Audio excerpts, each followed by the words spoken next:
Okay, let's see if this works. I'm doing a horizontal and vertical stream at the same time, but I need to like figure out where to sit. I think over here, I guess. It's gonna be really difficult for me to remember to stay here. And why does it feel so zoomed in? Like, wow. I don't know. This is not ideal. Hi, Booty. Booty, can you check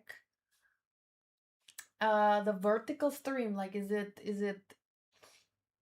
I know. What am I gonna do? It's fine. Should be fine. So I'm just doing a pause face. Okay, there we go. Wait, I need to do 2 pause faces now.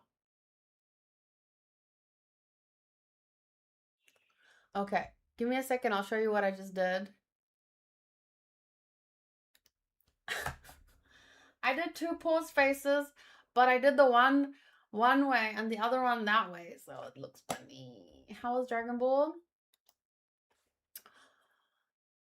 It was the second 3, in my opinion, were better than the first 3 that I watched. I forgot about the trivia. I'm seeing something really weird. Oh, cool. Some messages are translated. So it's auto-translated. Like, Booty, you actually typed hola hola and it translated to hello hello. And then, yeah, there's a few others. Hi, Dark Shadow. Hi, Hunter. So yeah, this is gonna be interesting because yeah, there's a vertical stream. I don't actually know how a vertical stream will work for this kind of situation.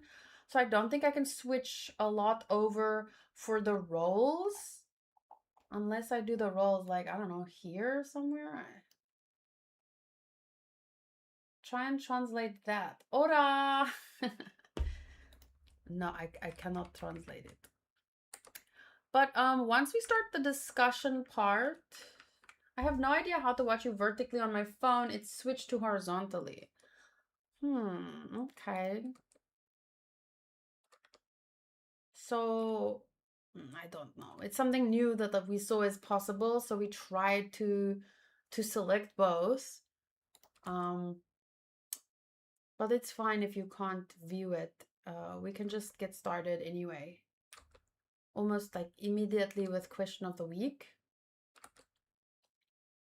But I just needed to roll first because I would prefer to focus up for my her shirt is adorbs. Chunky baby Goku is your favorite? Oh, isn't he cute? That's true. Dragon Ball never gets old. So once again, let me say hi to Saiyan League, Skull Gamer, Kenji Cody, Bernard, Booty, Cherry Hunter, Survivor, Miss Nadir, Dark Shadow. The reason I'm streaming on YouTube today is because my Twitch got suspended again. The first time it was suspended was because of solo leveling, like 2 or so years ago. Hi, Espada. Then Tia mango puree. I cannot be your childhood. I've only been streaming for 7 years. Unless you're 18 this year, and that should not be possible because I'm not meant to be watched by children. I swear far too much for that. What was I saying? Oh, okay, so like 2 years ago, I was suspended from Twitch because of reacting to solo leveling. Only be if you're streaming in a short format. What is a short format? I thought, based on this, it looks like it's just 2 ways to watch the stream. Stream key, default. This is the default, and then this is just like, I guess, if someone is... I think if someone is scrolling through YouTube via shorts, maybe this gets recommended as a short. I don't know. You are my teenage hood. Well, that makes more sense, I guess. I just finished watching episode 105 of Super today, so that's where I'm at.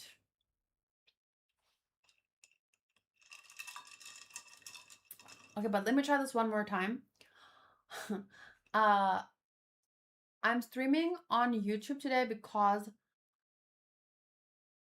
2 or so years ago, I got suspended on Twitch for reacting to solo leveling, but that uh strike expired, so like it didn't affect my channel anymore.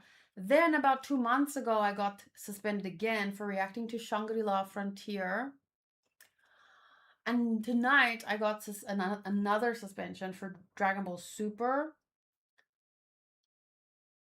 And now I have 2 strikes on my channel, so I can't really take a risk on another. And I'm banned for 48 hours anyway, so I can't stream again on Twitch until Monday night. So I'm gonna focus on doing like game streams live for the most part, or like movie reactions. I've never been suspended for reacting to Western content. Like, I don't know, but a lot of the movies that I've reacted to be fair, are older movies, so. But for a while, I'm going to be doing reactions not live, so. Hi, Doji. Twitch bans anything. So funny, last week, one of my mods tried to click on my stream and then Twitch jumped and he clicked on the stream of someone who had their boob out on Twitch, like live. A live reaction, some nudity. And she was fine. I don't know, maybe she got banned later. I don't know. But yeah. Twitch is funny. But I can't really blame Twitch, to be honest. Twitch is very chill for the most part, especially even music. Like, you can listen to music and they will mute the stream afterwards. On YouTube, you can't even do that. They will instantly end your stream if you listen to any music. On Twitch, they're actually pretty chill. The only time that they will ban you or suspend you is if someone, like a third party. So there's this business or people called what? Let me check.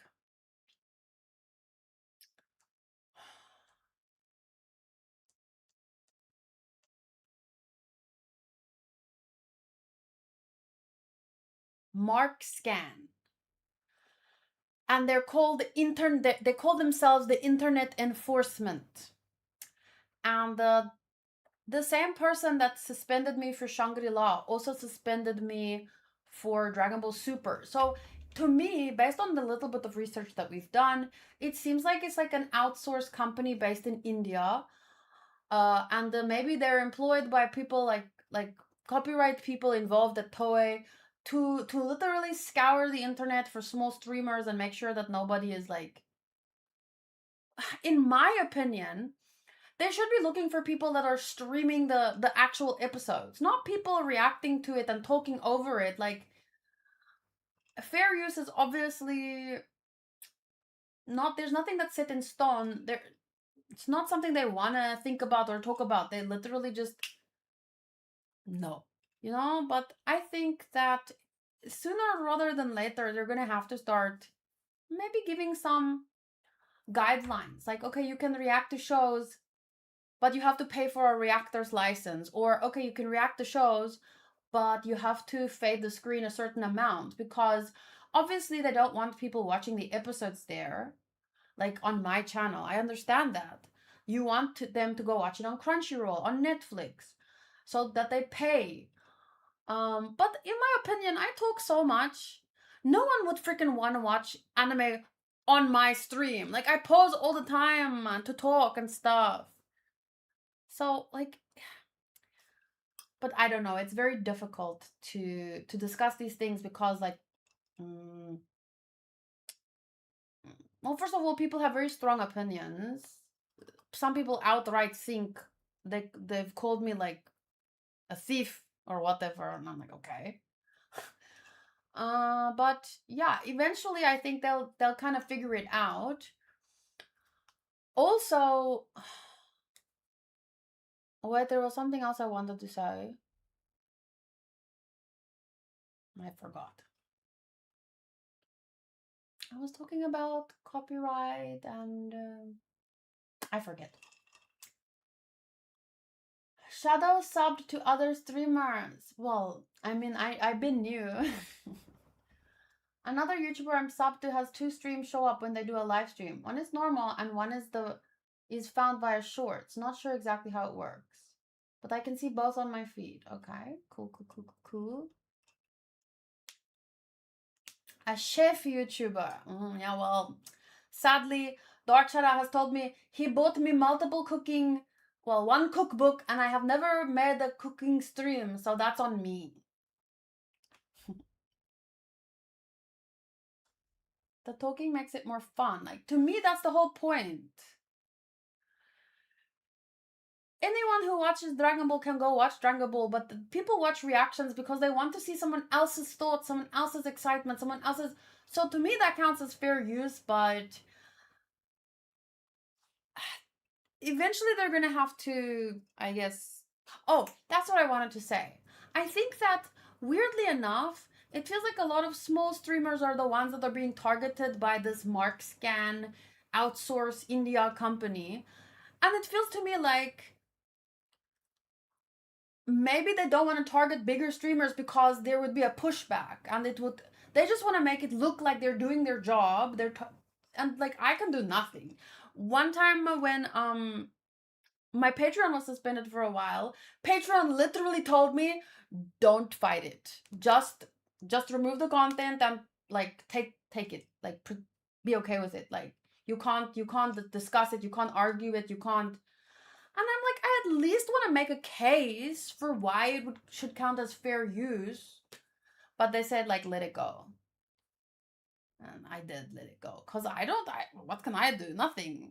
But I just think that eventually, with the way that the internet is, maybe eventually they should take a look at how does gamers, streamers, how do they benefit the industry? And why can't we work with them rather than against them? Like, I'm not saying I should be allowed to do whatever I want, but if you can give me some guidelines, I think it adds to the community, it adds to the excitement, it keeps the hype. I mean, if it wasn't for people editing AMVs over the years and all kinds of things, I thought, like, it wasn't me. I'm not saying it's me.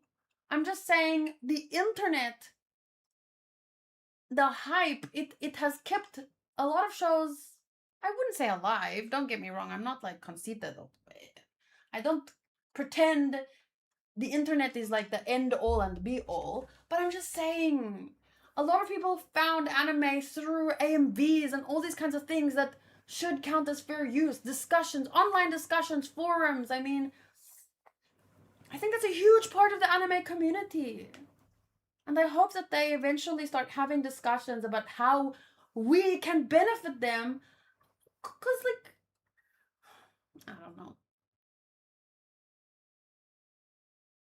I recently baked my first banana bread. I was so proud. Banana bread is the best.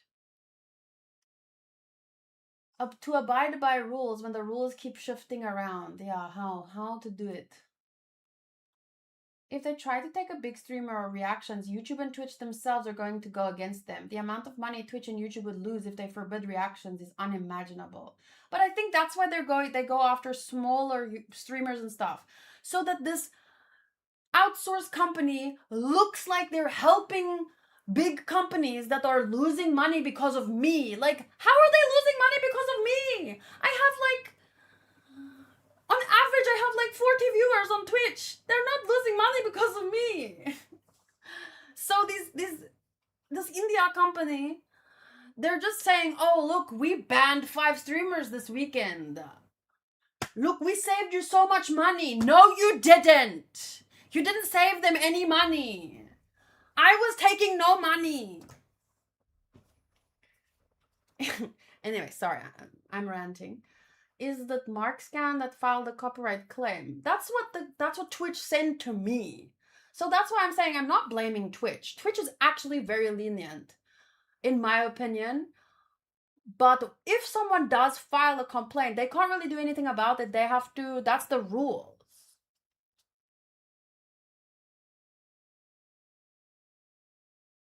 Piracy is the reason why anime became so mainstream. That's a difficult conversation to have. I don't want to take it that far. I'm only talking about fair use things.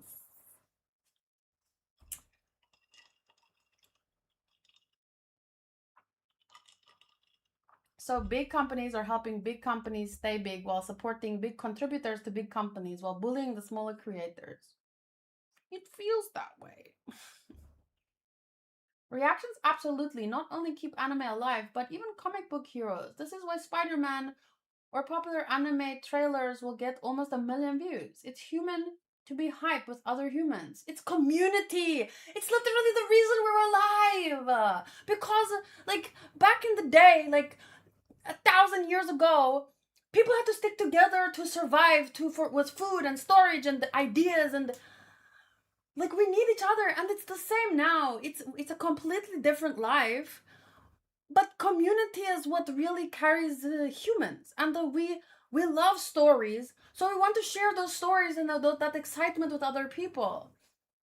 So I don't think it keeps anime or anything alive, but I do think that it creates a community around something that could just be consumption, consumption, consumption. And it feels like that's what they want. They want us all to be freaking cows locked up to the Netflix machine and just keep eating more shows and more shows. God forbid we take a step out of the feeding machine and actually talk to each other about it, you know? Actually reflect on what we're consuming. God forbid. Blackblade said, your reactions got me to buy the Frieren manga, so you are helping the industry. Thank you. Actually, my reactions got my amazing supporters to buy me all this manga. So how am I costing you money? I'm helping. I'm helping. I want to talk about other streamers. He has nothing to do with me, so let's not make it like I don't want to. It's not necessary. There are anime I've only seen because there are channels I like that started watching them. So I chose to watch them before I see their reactions. Yeah, because they're looking like, oh wow, they're really enjoying this show. People are talking about it. Wow, I want to take a look. Who the hell will watch a show in a faded screen, like in the corner of my video? Obviously, you will go find those reactions on, well, wherever, Netflix, Crunchyroll, wherever you can find them. If you are literally like watching an anime through a reaction and you have to sit through me pausing and me and the screen being faded, if you're that done bad, that's the wrong way to say that, but then it's because you probably literally cannot afford. But even then, I don't know. Honestly, I'll be 100% honest. When I started watching anime, I had zero money and I had to watch on pirate sites even. This is a whole other conversation because it has nothing to do with fair use and it's way more difficult. But I did start watching anime on pirate sites and I got so obsessed with it that that's why I started my channel. That's why I started reactions. And when I actually could afford it, now I pay for Crunchyroll, I pay for Netflix, I pay for Amazon Prime, I pay for Disney Plus, even though I only ever watched freaking Bleach, Thousand Year Blood War on there, and I haven't been watching. It's been finished for months, but I still have freaking Disney Plus. I still pay for Disney Plus. So I just think that if people can pay and support their creators they love, manga they love, anime they love, games they love, people will pay if they can. I don't think the average person is a freaking like Scrooge McDuck or something, you know, withholding money from things that they love because they're greedy. People want to give. Poor starving African streaming in her dad's motorcycle garage with an addiction to hair dye. Those were the days. Yeah, those were the days.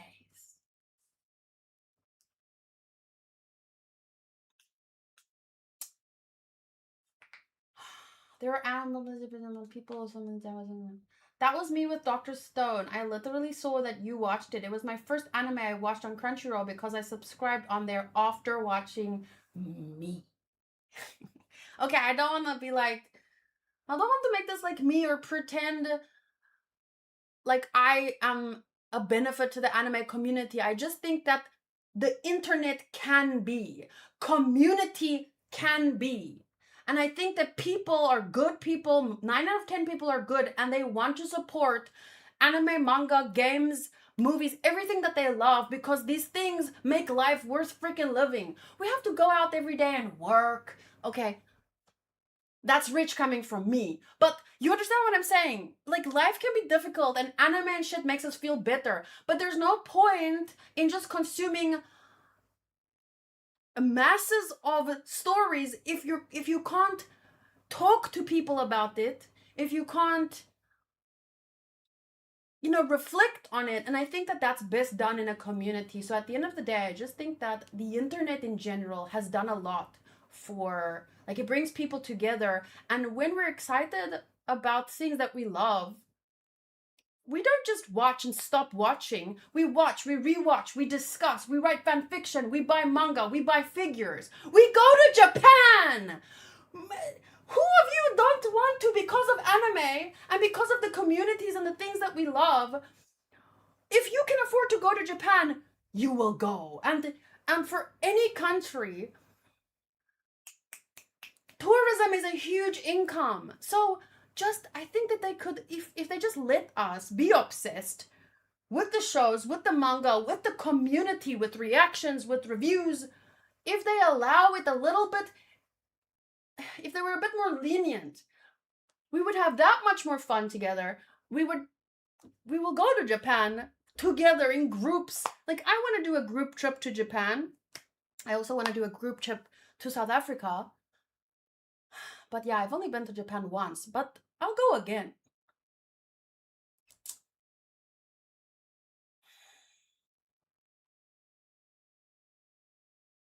Thank you, Cherry.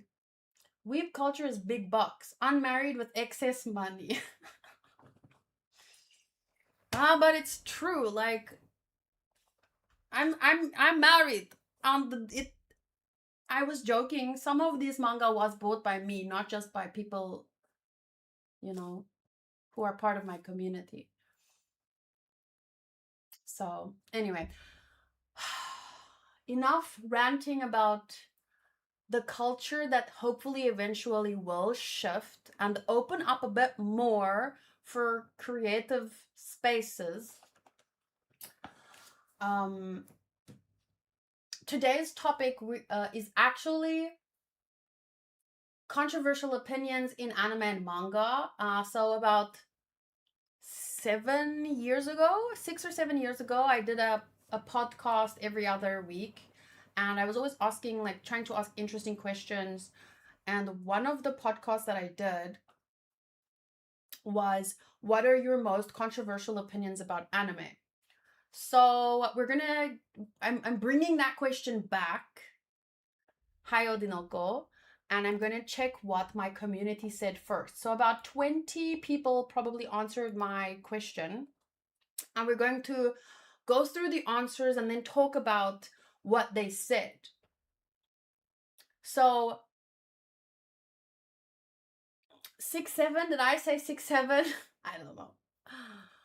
But here, this was my question. And by the way, by controversial, I don't mean things that you think no one will agree with. There's always going to be people who agree with you, but it's more a way to encourage, like, debatable topics. Like, this is how you feel strongly about it, but it's obviously debatable. So we're going to talk about all of that. And this is what I wrote for the question. What is your most controversial or unpopular anime and manga opinions? You can give me one answer or multiple.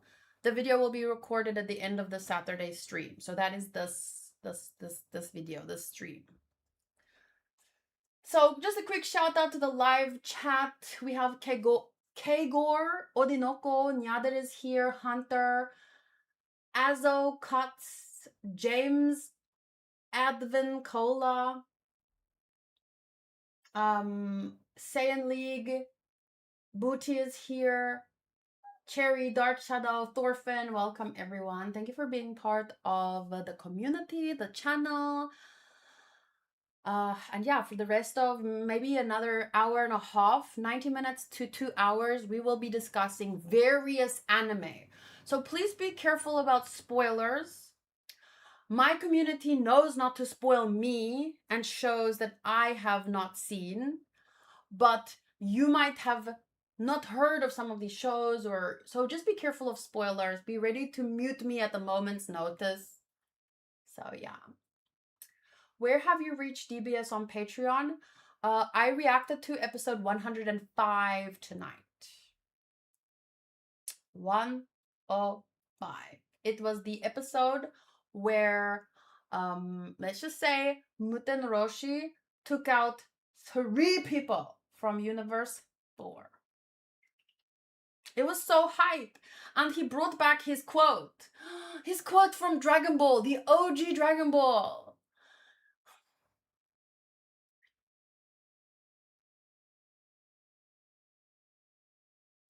I came on YouTube to watch City Brentford highlights, and then this popped up. Stayed because of the Goku shirt. Yeah, OG baby Goku. This was a gift from Espada, so shout out to Espada. Am I gonna watch Daima after Super? Most likely, yeah. I also want to play the game at some point.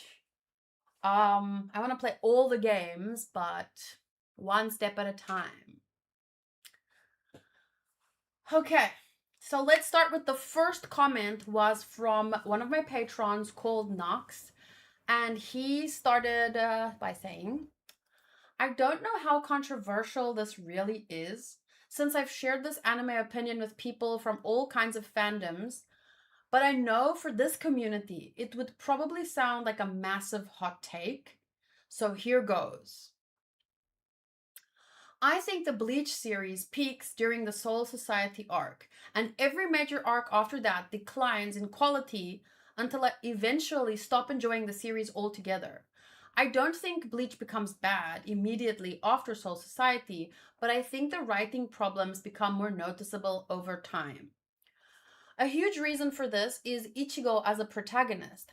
Something that helps me connect with a shonen, the MC, is watching them pursue a clear long term dream or ambition. Luffy wants to become the Pirate King. Fun. Naruto wants to become Hokage. Great. Goku constantly seeks stronger opponents and pushes his limits. Good time. Those goals naturally create momentum for the story. Ichigo, by comparison, starts out with a much more reactive motivation.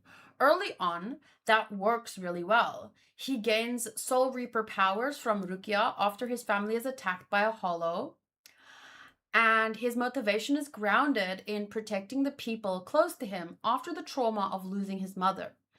His relationship with Rukia is also one of the strongest parts of the early series. That's why the Soul Society arc feels emotionally complete. Ichigo invading Soul Society to save Rukia from execution feels like a natural climax for his character. But after Soul Society, I started noticing a pattern in the structure of the arcs. In the Arankar arc, Ichigo's lovely female friend is kidnapped by some pretty mysterious boy from the enemy faction that overpowers Ichigo. They take his friend to a magical new world where numbered bad guys stop him. Oh, my heart, I love that arc so much. And it had Nell, so I'm like, this is difficult to read. But okay. They take his friend to a magical new world where numbered bad guys stop Ichigo and friends until Zuraki comes and helps him. Then Ichigo learns a new power to save the day. That leads into my biggest issue with Bleach, the power system. A lot of fights feel like they are resolved through sudden reveals instead of earned progression. Ichigo repeatedly gains entirely new power sets whenever the story needs him to overcome a stronger enemy. Isn't that like a shonen thing though? Like a little bit, like isn't that just, to be fair, I'm not possible to be unbiased for Bleach because it was my first it was my first real anime that I knew I was watching an anime, right? And I watched the first 100 episodes of Bleach like 3 times. So it's very difficult for me to be unbiased, but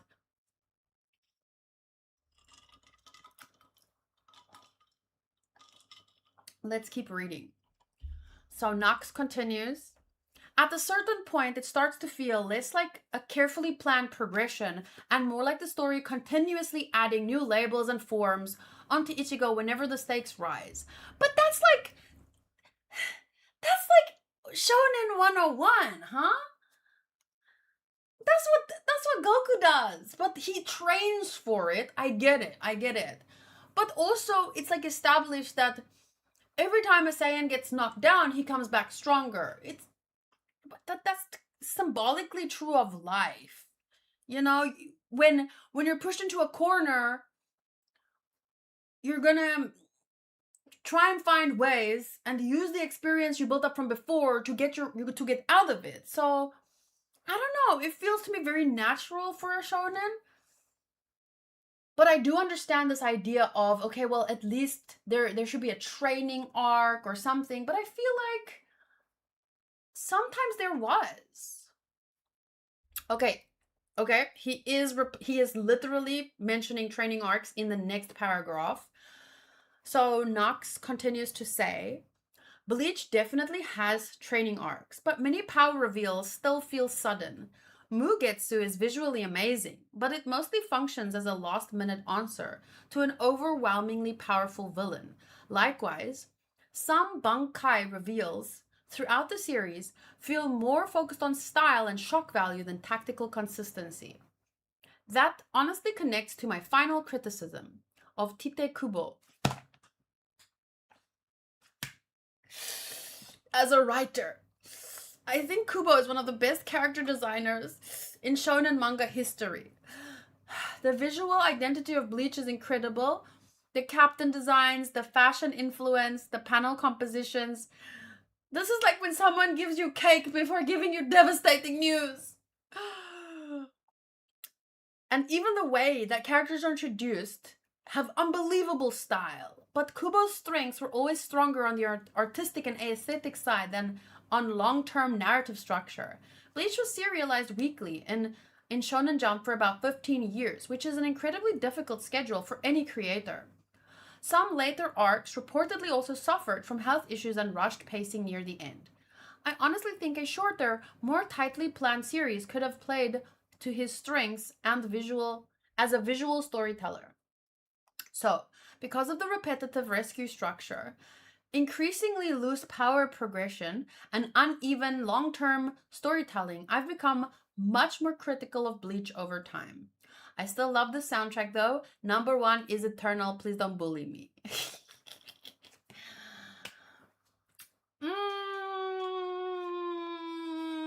Man, I'm too biased for Bleach too. Like, obviously you're entitled to your opinions, but for me, this feels like a shonen problem, not so much a Bleach problem. Like, if you don't like sudden power-ups and I don't know, I haven't read the manga. And especially after seeing this last arc, it's very difficult to like, I don't like every arc equally. But overall, I don't know. I can't feel the same way, but it's interesting to read another perspective. And I am glad for the props about the visual and aesthetics, because that's true.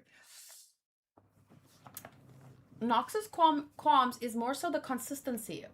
But I mean, if you compare,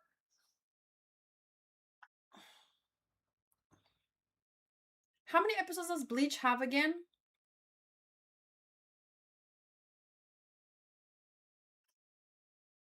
That was due to the health reasons. That was acknowledged. 366. I think someone comments on Bleach. So bad, and Kubo responded. I talked about this with my brother, who is a huge Bleach fan. I've been spoiled by One Piece since it has so much story in between power-ups. So does Naruto. Bleach felt a bit repetitive, which is. Hmm.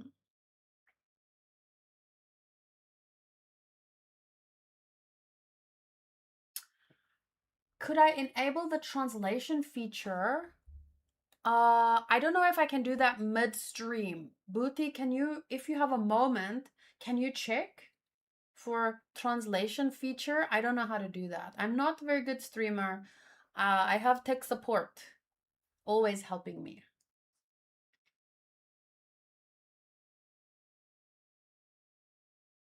So I get what you're saying.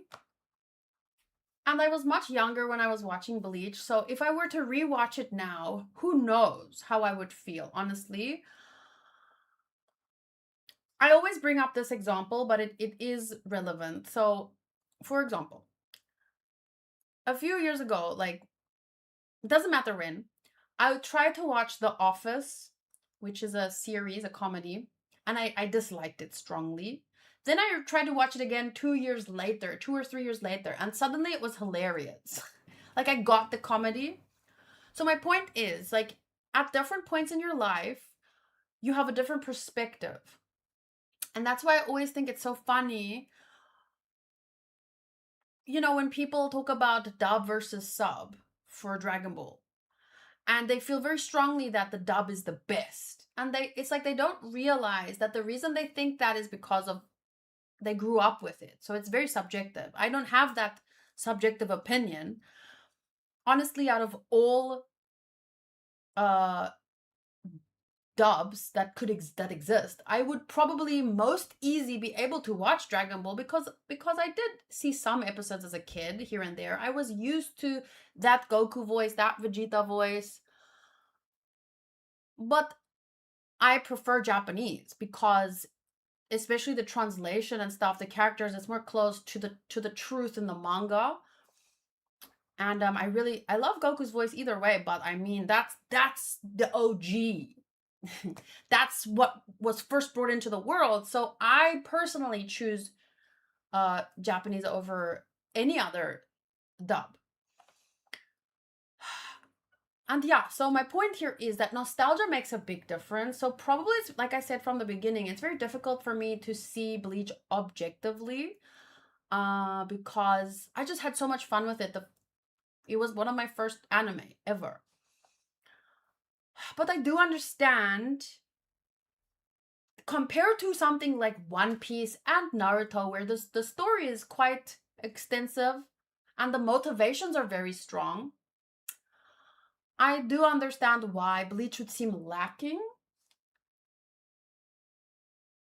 But as someone pointed out, the manga, like the final chapters of the manga, according to what I've heard, were how to say they were rushed because of health issues, right? I think there were other things involved as well, but they're expanding on it in the anime. They're doing it justice, and it makes me feel like he's making up for the story he couldn't really express at one point in his life. I really think that the Lost Ark proves to me that it has always had a really good story. It was always building to something bigger, but yeah, I mean, compared to One Piece has 3 times the amount of episodes, so obviously the story will have more detail. Yeah, it was written in a bit of a different time of shonen. Back then, the more the better, It was largely about how it looked and the fights and stuff. And that doesn't excuse anything, but I'm just saying what was valued 20 years ago is different than what is valued today. But a lot of those early shonen and the big three and stuff, it set the tone for, it set the foundation for what we've built on. So I understand what you're saying, but the latest arc, at least, I want to give credit to that. Cherry says, I do think I would have loved Bleach more if I watched it as a child. I still think it has amazing characters, rivaling all other shonen except One Piece for me. That's a good way to put it. Ohayo! Which manga or anime series did you like first? We were just talking about it. When I was about 12 years old, between 10 to 12, the first anime that I watched was Onegai Twins for some reason and the Bleach. And before that, I mean, Yu-Gi-Oh was on TV, but I didn't watch much Yu-Gi-Oh.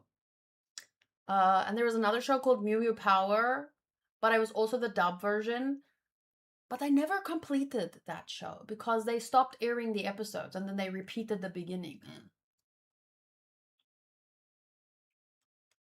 After Soul Society, Ichigo's aim is to stop Aizen. Is that a bad story or motivation? Not for me. I always feel like there was clear goals and reasons to keep fighting. The thing about Ichigo, what I really love about him, is he's not a fighter. He's not a pirate. He's just a kid.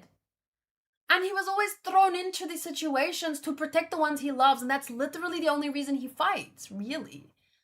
He doesn't care about power. He doesn't care about being the best ninja, the best pirate. He just wants to, when someone is in trouble, he's there. He wants to save them, and that's his motivation. I don't think that that's lesser.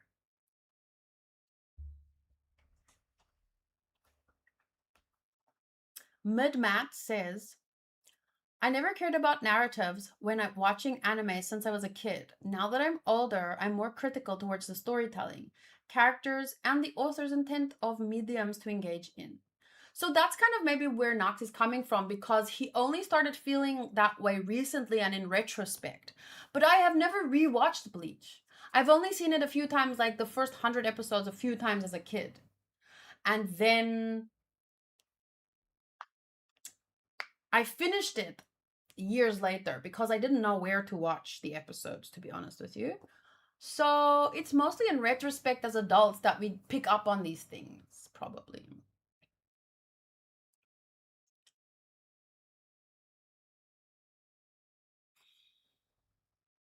Okay, but thank you so much, Knox, for sharing your thoughts. Next up, we have Shubs. Shub says, I usually only have the coldest takes. When I disagree about something, it's about taste rather than the show. Yeah, 100%. So it's not really a criticism on the show, but it's just you don't like it because of personal reasons. So for example, like me not caring about Frieren, so I dropped it. So it's not a criticism of the show, but it's just it wasn't for me. I could think of 3 hot takes ordered from lowest to highest heat. So this is from Ships, and he says, oh, these are not just anime opinions. There are other ones mixed in. So let's start with the first one. I think Babylon is a very good show, but it's been too long since I watched it to argue why. What I remember is it's Babylon. What show is Babylon? It's not an anime, right? What I remember is it being a show that disturbs. And as someone who finds it hard to be moved in that direction, it was one of the most effective shows for managing that. The consensus seems to be that it's bad, which is why it's a somewhat hot take. His second opinion, second is a 2-in-1 opinion. I think Koe no Katachi is a very amateur movie. Koe no Katachi is that silent voice. My hot take is Death Note is trash. Thank you, James. I'm not saying thank you because I agree. I'm just saying thank you for sharing that brave opinion. And by the way, guys, I might not be able to read every single message in the live chat while I'm going through these opinions. But by all means, please respond to the thoughts, add your own thoughts, add your own opinions. I will be watching the stream back and I will be going through the live chat. One of the best things about YouTube lives is that the YouTube chat is saved. So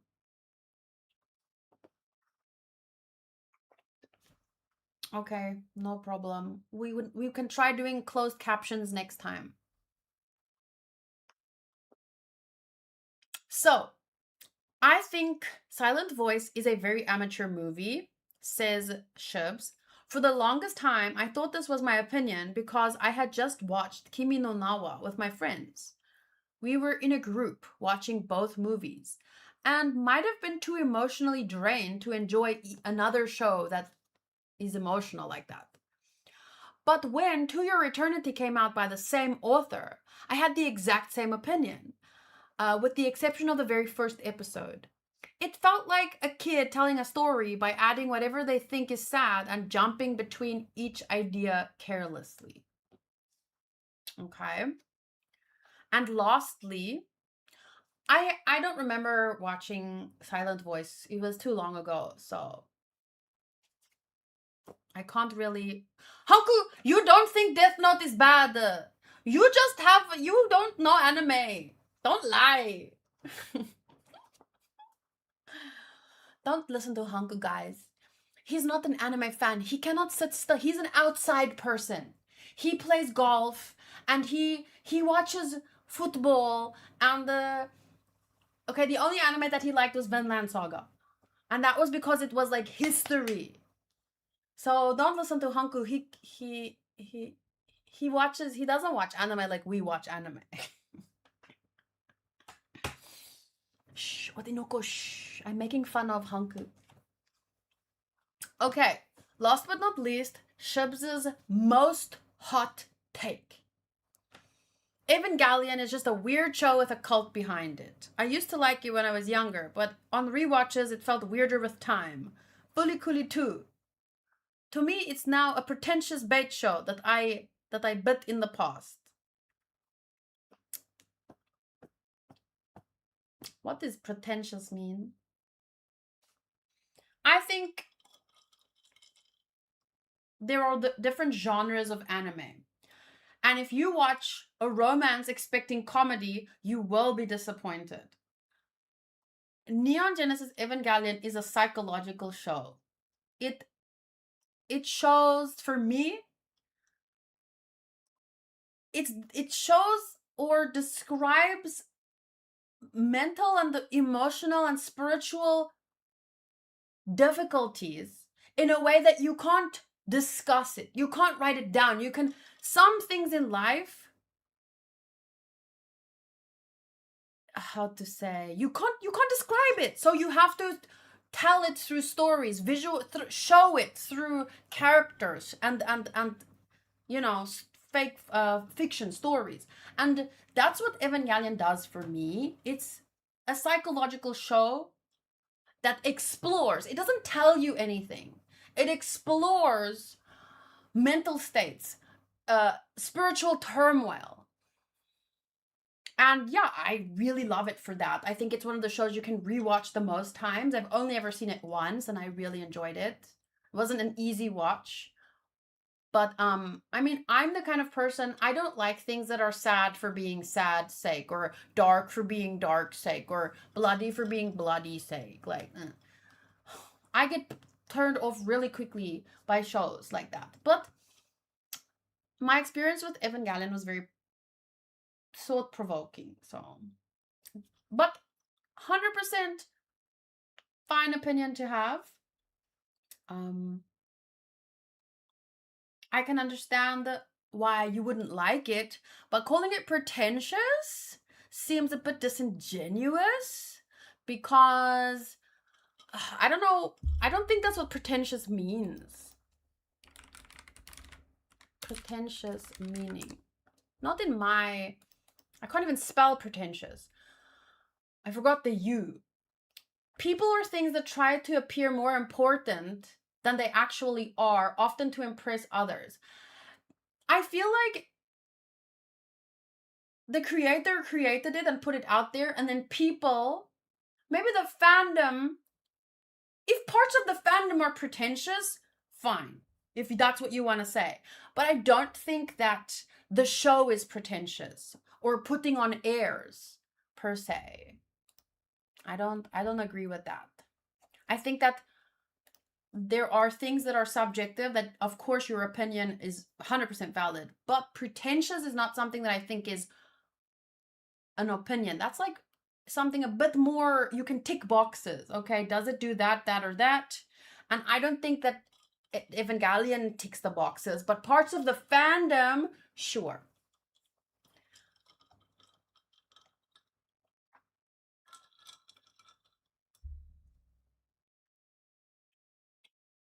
Hi, Mike. Nice to see you.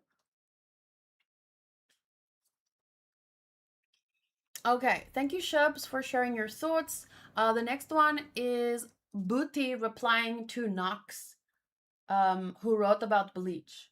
So Booty said, I should have written I should have written it before going to bed because you basically wrote everything that I was going to say. I finished the Aizen saga and I end up dropping Bleach. The manga. I never bothered with the anime. In the next arc, so he finished the Aizen saga in the manga and then he dropped the manga in the next arc because I was so bored. To add something, I think that One Piece has similar problems with the power level. It does not make sense many times, like defeating Crocodile in Arabasta makes no sense when you learn how powerful really Crocodile is and how weak Luffy was. And some of the gears, but Crocodile was to me it makes a lot of sense because he was never fighting in that environment. For a long time he was being sneaky and he was doing things sneakily. So he was out of practice. He was a strong pirate, but anyone who, if you're a professional football player and you don't play football for a year, you don't just go out there and someone starts kicking a ball around and you're just as good as you was a year ago. Like, it takes a while to get back into the swing of things. So I don't know.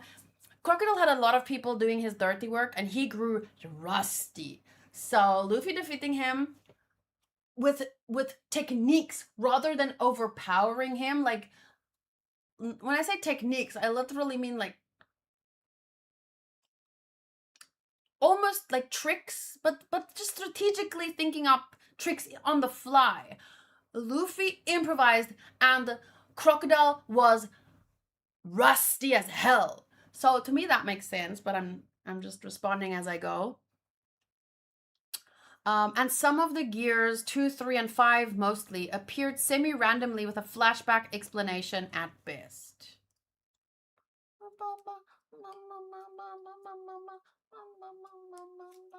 But it's a 1,000-episode story, and training arcs would make it too... It's not about the training. It's just a new technique. I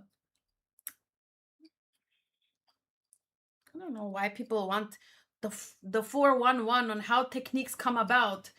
People think up new techniques all the time. Experience begets new techniques, okay? You come up with one... You go through one fight, you come up with a new move.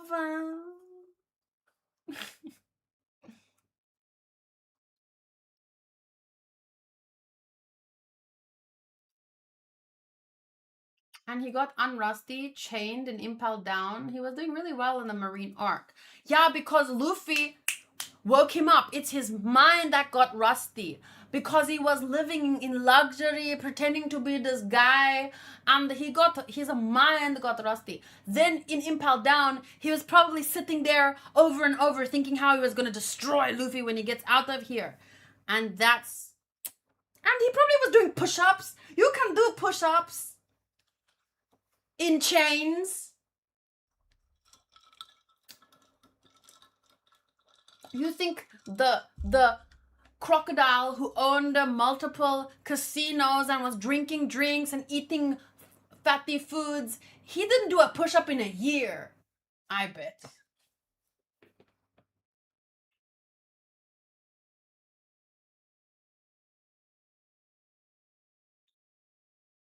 I agree with that. Attack on Titan final end was really good. Apparently, though, the author has come out and said he regrets something that he did, but I don't know what. So I really would like to know, like, what do you regret? What? I feel like to me, my prediction is that he chose to not show us in the last season what's going on in Aaron's freaking head until like it's too late. Maybe he regrets that. I think it was clear enough what was going on in his head, but maybe he regrets because people didn't get it. And he was like, ah, shit, I should have explained it to them. I should have spoon-fed them. That's my prediction, but I don't know what he said he resents or regrets. Okay, so Booty continues saying, the One Piece story is so great that any battle is secondary. That's true for me as well. It does not matter if it doesn't make sense. It's a tool to resolve the story, far from the focus. That's not the case with Bleach. The battles are the peak and are failing in the basic. Attack on Titan says, I still never finished Attack on Titan. The fanbase sucked all the enjoyment out of it. That's a wild fanbase. I feel you. It was tough to finish it. I lost my minds at time. My mind.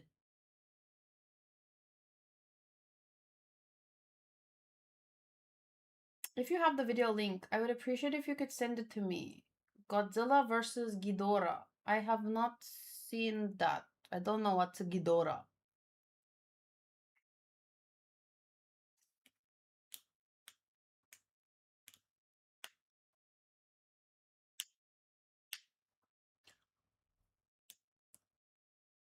Wait, did I call Black Blade Attack on Titan? Did I say Attack on Titan sis? I didn't like the ending of Attack on Titan. The reason is because the author stated he changed the ending because people wouldn't like it. Where? Show me where he said that. Show me where he said it. Proof. When?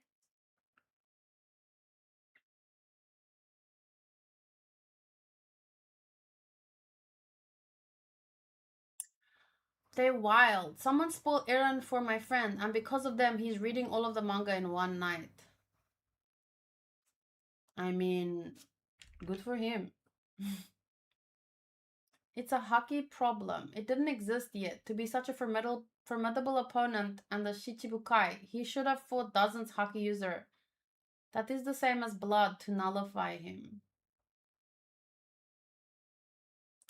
I think the worst fanbase is the One Piece fanbase because they refuse to see its faults. That's not my experience. I feel like every One Piece fan that I talk to that's left on my channel, because I probably chased away the worst ones, great. But every One Piece person that I talk to are very well aware of its faults. Very well. And we talk about it and make fun of it all the time. I have been to Japan, yes, in 2024, in August. I really, really, really loved it.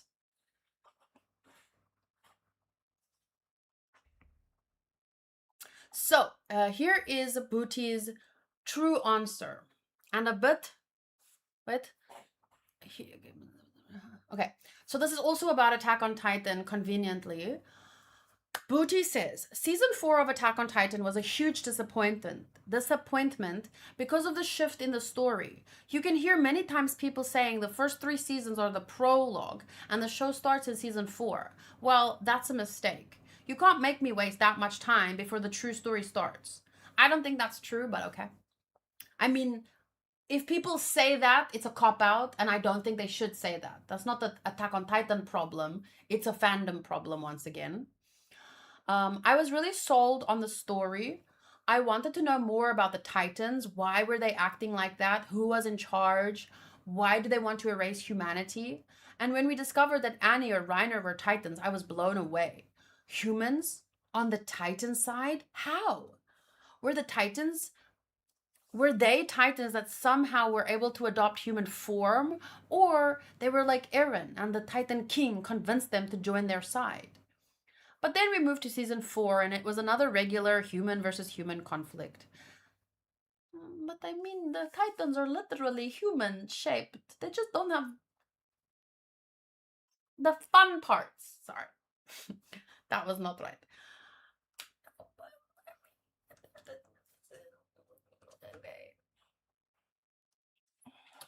The Titans were not the main enemy. Just a side note, in one specific island, humanity was not going to rise and regain freedom.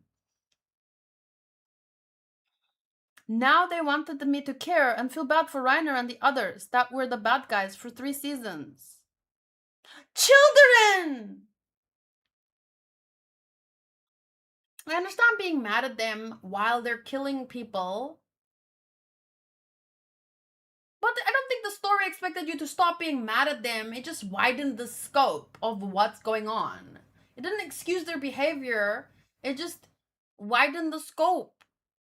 It was too late for me. I could never care about Reiner or feel bad for him. But I don't think the story wants you to feel bad for him.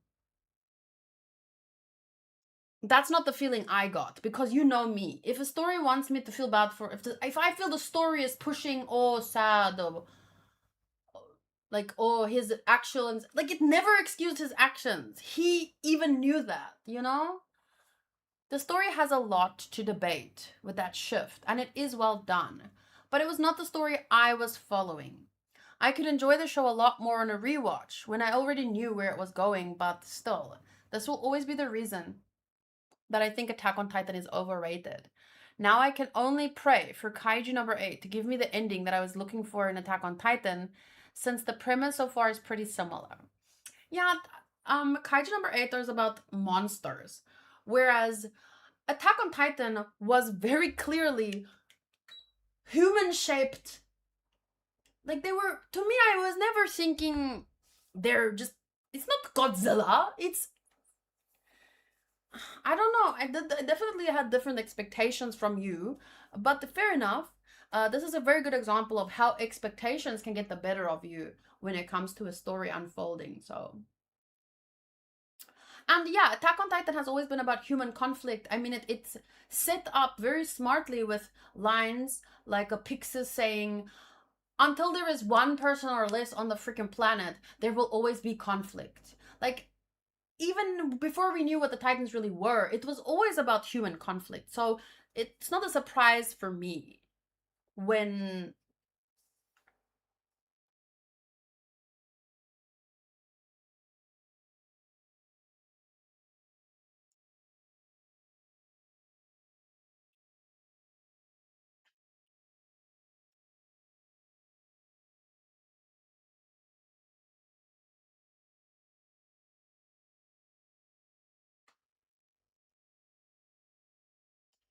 I'm gonna pretend like I didn't see that. I feel like I've addressed that well enough in my reactions and very in-depth reviews.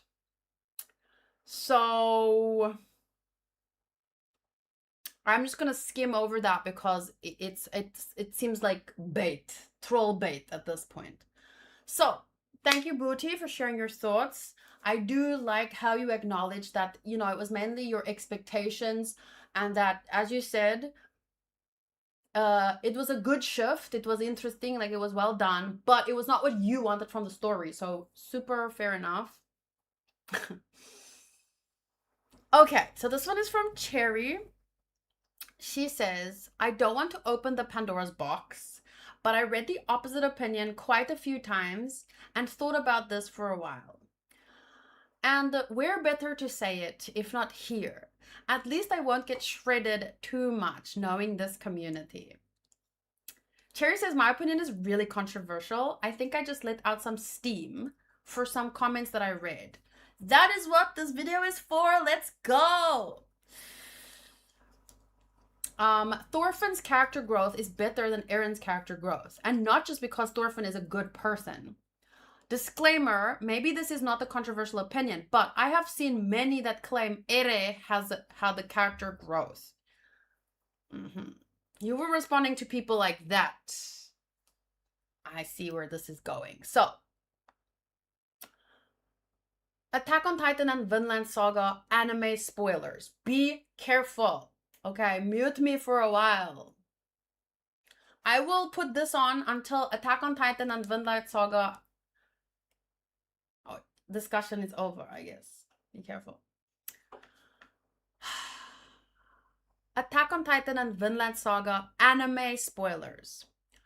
Versus Thorfinn internal development is clear and coherent psychologically.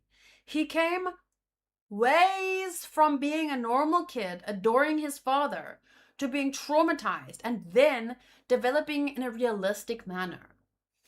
After his father died, Thorfinn became a ball of rage and violence, wanting revenge. He's completely emotionally repressed until he gets the moral awakening in season 2. Oh, VS is Vinland Saga. Okay. Vinland Saga does not explain anything.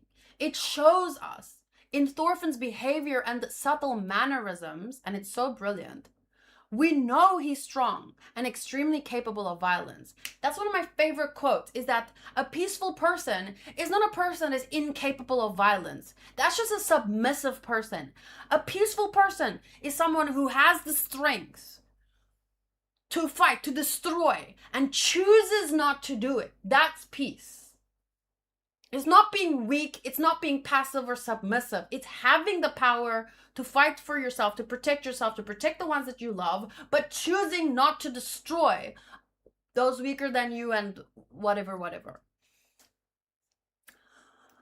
Watching season 2, sometimes I was sitting on the edge of my chair knowing he could totally murder everyone here, but he chose not to. Side note, this is why I've seen a lot of people, specifically guys, dropping season 2, even my cousins, because they were like, Thorfinn got nerfed. Way to miss the point of a story. Sorry. Not understanding that the point is exactly that he isn't nerfed, but he can, but he won't. That's how far he's come from solving everything with violence, to restrain physical strength to make way for his new belief. I love that Thorfinn's pacifism isn't this pure, effortless thing, which is not bad either. In my opinion, Vivi from One Piece embodies this morally pure pacifism, but Thorfinn's pacifism has this like sadness and pain, which adds a different layer of weight to it. Because he didn't grow up the way that Vivi grew up, essentially. Like, maybe in a teeny tiny small way that his father was also a leader to some extent. But I think it's a very different upbringing than someone like Vivi. But the world needs people like Vivi as well. Thorfinn's journey is so satisfying to watch, not just because of the conclusion that he reached, but because his character was constantly developing in a very consistent way. And then compared to Attack on Titan. Attack on Titan, while from the outside you can tell what's going on in Eren's brain, the conclusion does not feel satisfying to me because it seems like he never tried to find other solutions. At a certain point in season 4, I still need to watch the show one more time to see exactly when did he withdraw from the 2 people that were there from him, supporting him, carrying him from the very beginning. When did he withdraw so much suddenly and just floop and become this? Did he become? Was it the sense of responsibility to idiots like Flush, whatever his name is? What was it? Was it? Did he just give up? Did he just see no hope? Did he just see this is the easiest way for him? I don't know. We never get to see into his mind after that point. So it's definitely something I want to rewatch and think about more, because there was a specific point where things changed. The conclusion does not feel satisfying to me because it seems like he never tried to find other solutions, but went with destruction and violence that was in him from the very beginning. Eren is a well-written character, but he didn't grow character-wise. He literally, like, he had the potential for balance with Mikasa and Armin, but he just doubled down. I see what you're saying. Eren is a well-written character, but he doesn't grow. And that's also fine, because not all people do. With him, I was in awe of how the author changed my view of his earlier behavior the more that we saw him. I would rewatch and realize that he never changed. So it's astounding how many comments I've seen and heard of people talking about how much Eren has grown. And I think that was always, for me, one of the most brilliant things. And I don't know if this was intentional, It seemed intentional to me. It amazed me. But to me, it seemed like once I looked back after a certain point, I could never for the freaking life of me understand how did Hitler fucking do what he did? How was he a hero to people? Did they not hear him? Did they not see what he was saying?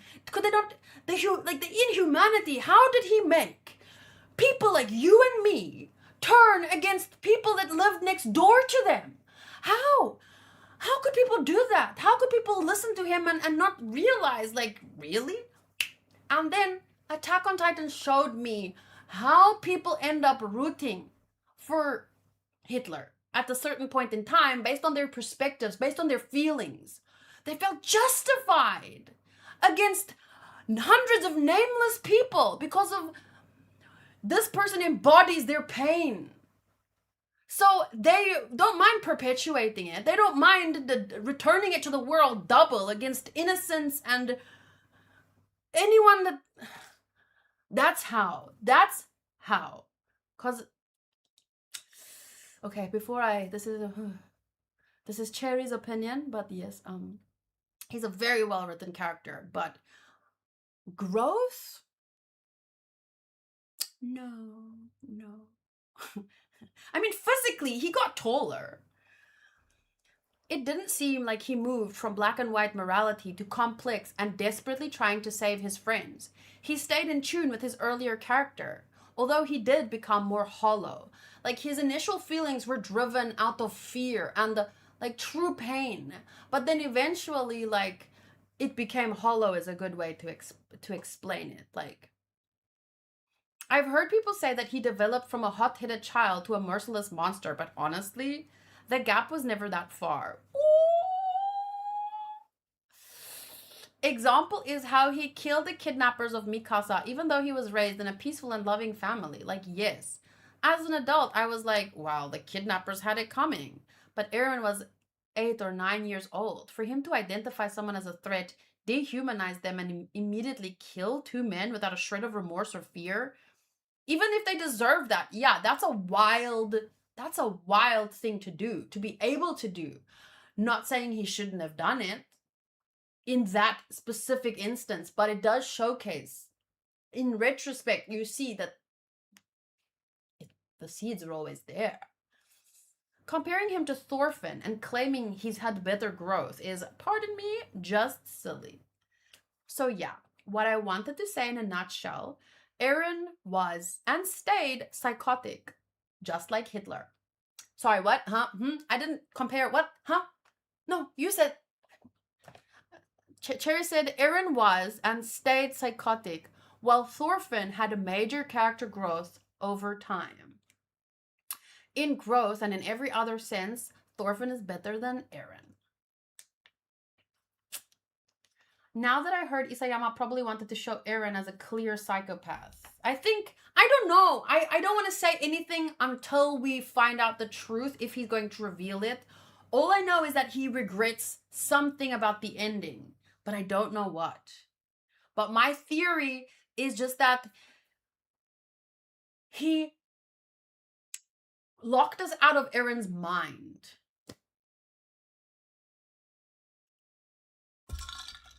And so people can make up their own reasons and headcanon.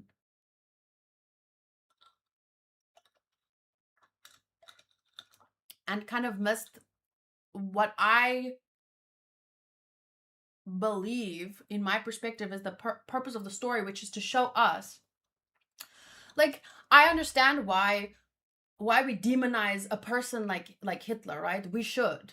Because that shit happened for real. We can't fathom it because most of us, it doesn't affect us now, but it happened. And people, we should understand deeply, how did it happen? Hitler wasn't the freaking... He's not Beerus or Frieza, or he has no magical powers. He's a regular human being, and he achieved through the help of others and more psychopaths and blah blah blah. He got normal people to believe and do and justify crazy ass shit. Like devil shit, hell shit. Like what the hell? People did that to each other? How did he do that? Aaron to me shows me how. It makes me deeply understand the way that you can feel for someone and justify horrible things just because, oh, well, he went through horrible things. They went through horrible things. It's like, I don't know. I'm rushing this conversation because, it's part of the topic, but I wrote really better thought out notes. So I shouldn't just ramble and say stuff that will be interpreted wrong. But and I'm not. A lot of people nowadays get called, oh, you're a Nazi, oh, Hitler this, Hitler that. I don't want to dilute the severity of who he is and what he did. That should never be done. You can't just call anyone you dislike a fucking Nazi. But Attack on Titan had very intentional World War II themes. So I think it's a fair comparison to make in this case, but we should not dilute the meaning of the term, of those terms and that name.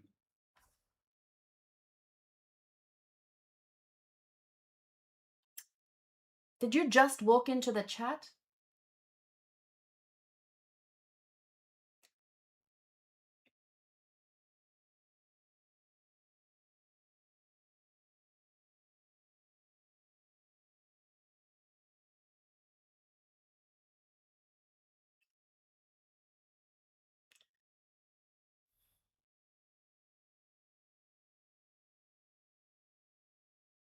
You're from Moirefir?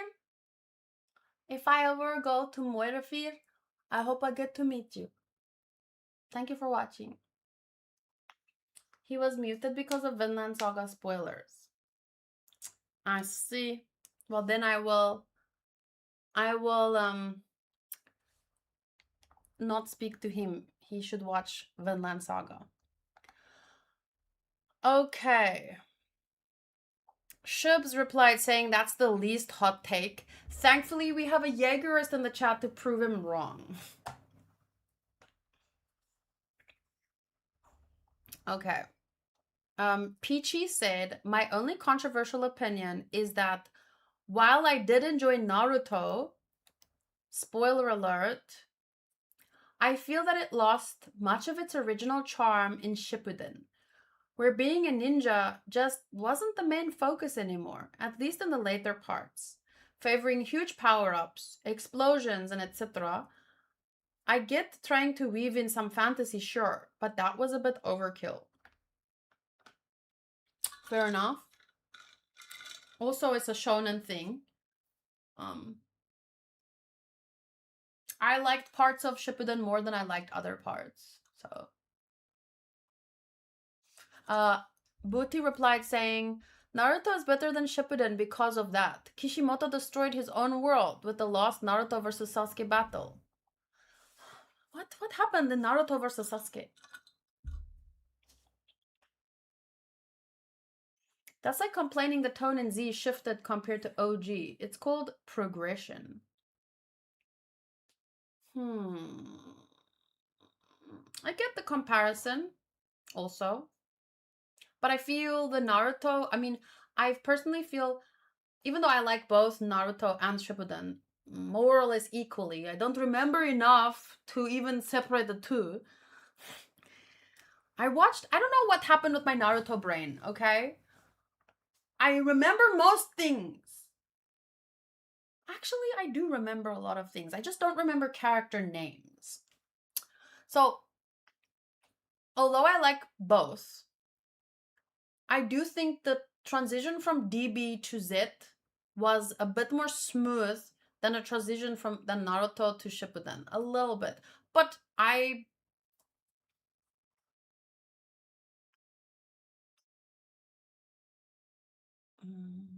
trying to think. Like, the powers were always kind of,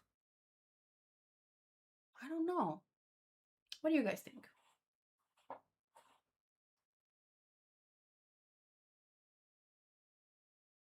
Naruto went off the rails with the OPI jutsu and Tokna jutsu. Okay. He transformed a ninja-based glass cannon assassins on regular shonen tank versus tank battles that can last forever. I feel like I'm too biased for, you know how earlier I was talking about how being biased for Bleach? I think I'm just biased for shonen in general. Like, in retrospect, nothing bothers me. Like, power-ups, yeah, that happens.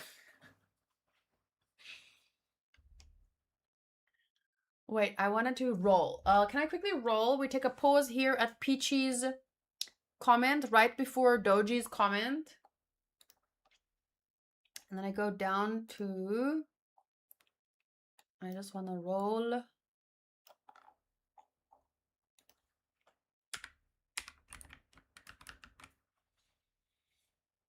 What is Hunter x Hunter 99?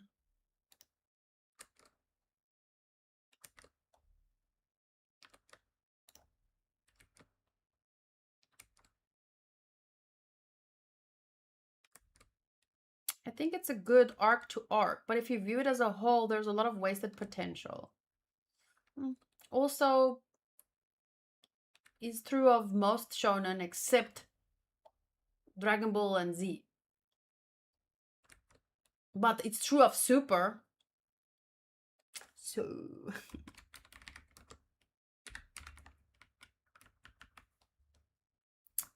Oh, 1999.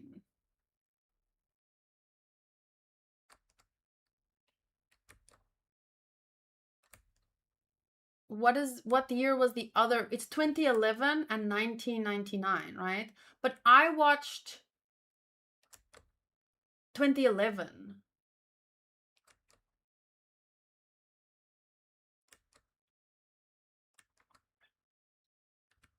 Oh, that's the second time I roll Squirtle. Oh, sad. Naruto, Bleach, DBZ all had prolonged battles and power-ups. It's basically the way things are in shonen. At least back then. It was like... It was the formula back then. It's like, you know, back in the day, people bake a cake a certain way with a certain ingredients, and now there are different ingredients, so they use a few different ingredients. Like, it's just... Back then, that's what they had, so that's what they did, and then it developed in time, kind of.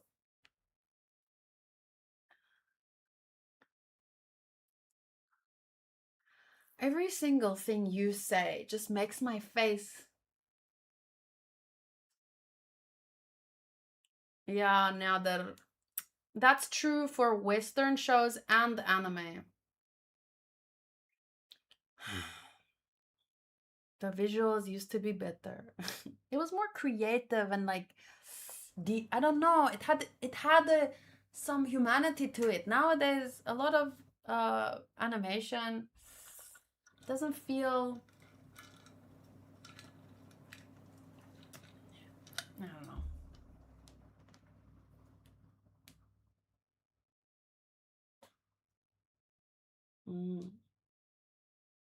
Yeah, I agree, Odinoko.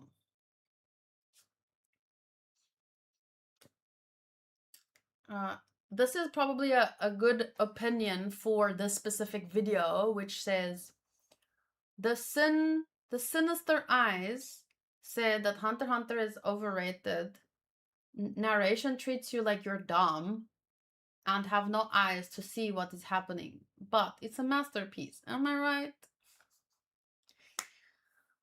I liked Hunter x Hunter, but I never liked it enough for the fans.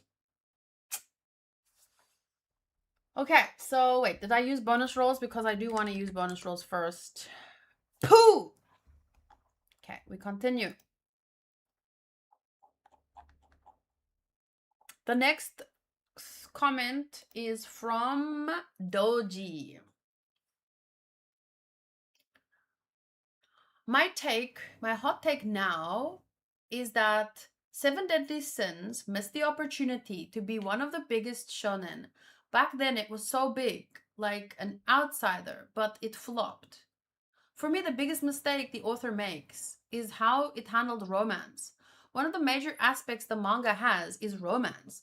It's 60% at least part of the manga, but the patterns between each relationship is always weird and sus.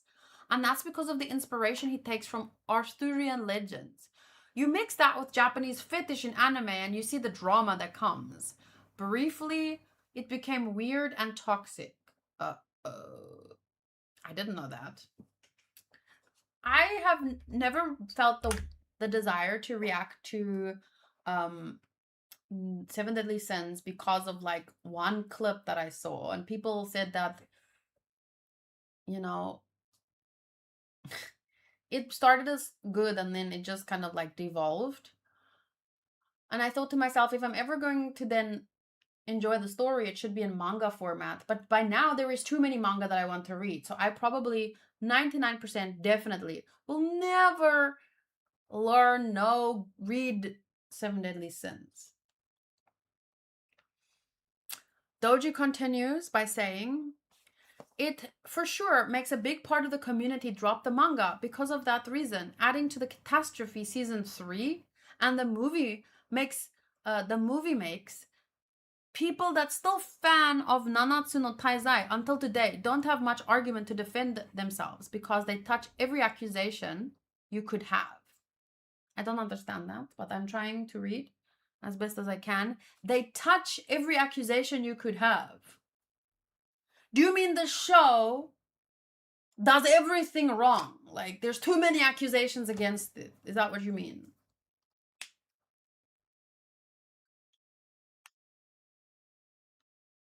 Personally, I will always remember season 1 of the show for the great pacing and introduction of the story. The show was giving me back then. Because the gap of the story goes on the lowest after that, I also add that season 2, because I love Escanor and Merlin. At least the game is carrying the manga. One of the first gacha I spend money on. Seven Deadly Sins was a promising, good era, but it disappointed me. I know that the manga has a sequel with a new arc, a new MC like Boruto, and the romance aspect is even worse than before because it's including kids and adults, apparently, allegedly. I don't know. They're always a thing like this, and that ruins everything for me, and that it's just a non-stop fetish pattern, not even subtle for dramatic reasons. Short ramble for the author. Nakaba, you didn't need to spam the she's actually 1,000 years old 10 times for your bullshit and ruin everything in the show. Every character in the show. Now I'm good. Good night. That's so my reason for not wanting to watch Seven Deadly Sins was just because, well, one, I heard the visuals don't hold up, and two, I have too many manga on my planning list. But now, remember I said there's a 99% chance I will never see it? Now there's a 100% chance I will never see it. Ever. Cool. Good to know. So, Espada said, here comes the king of unpopular opinions. Where to start? And then he used my GIF. I can't crack my fingers and I don't wanna. Isn't Nanatsu known as the most disgusting example of generic shonen tropes? I don't know. I didn't know. All I knew about Seven Deadly Sins was that the visuals become really, really bad. That's literally all I knew.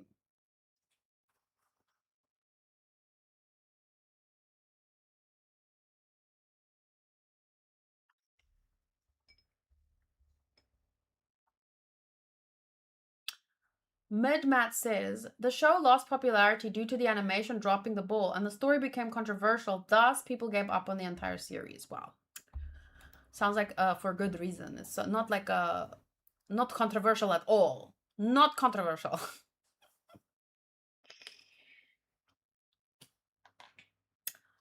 Sinister Eye says Tokyo Ghoul manga did the Attack on Titan story better and much earlier. Fight me. I have all. There's a reason why I have all of Tokyo Ghoul manga, including Re. And I have 10 volumes of Attack on Titan so far because that shit is expensive, by the way. But so is Tokyo Ghoul manga.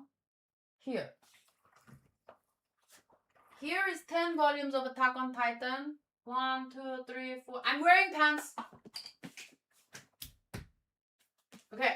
1, 2, 3, 4, 10 volumes Attack on Titan. And here is my Tokyo Ghoul. Tokyo Ghoul. 1, 2, 3, 4, 5, 6, 7, 8, 9, 10 to 14. Then Re. 1 to 16. I don't think it has... People versus monsters is a very common theme. It doesn't do Attack on Titan story. It just does a human theme. People versus perceived monsters. Us versus them. It's not they're not doing the same story. They're like, I mean, he's not doing him and he's not doing him. They're just both doing a tale as old as time. So that's my take. You can say Tokyo Ghoul does the us versus them theme better for you. But I resent saying Tokyo Ghoul does Attack on Titan better. Like, or it's a subtle difference for me. Like, they're different takes on the same theme, but it sounded to me like you were saying, like, one tried to outdo the other or something. I don't know. My Japanese pronunciation is beautiful. I appreciate to hear that. I have a lot of practice to do, but thank you. I actually... You just exposed me. I apologize. If you were meaning something about the end of Re, I couldn't finish the last 3 volumes. I was getting confused. The way that I was reading Tokyo Ghoul was I was reading one chapter like every other day. You can't read Tokyo Ghoul like that. You have to sit down and make notes and read it more at a time and make notes. It's confusing. Not in a bad way, just complex so that you have to pay attention. So I ended up pausing it and then I didn't go back to the last 3 volumes. So sorry, actually. If it was something you wanted to say at the end, like if you were comparing the endings, I don't know.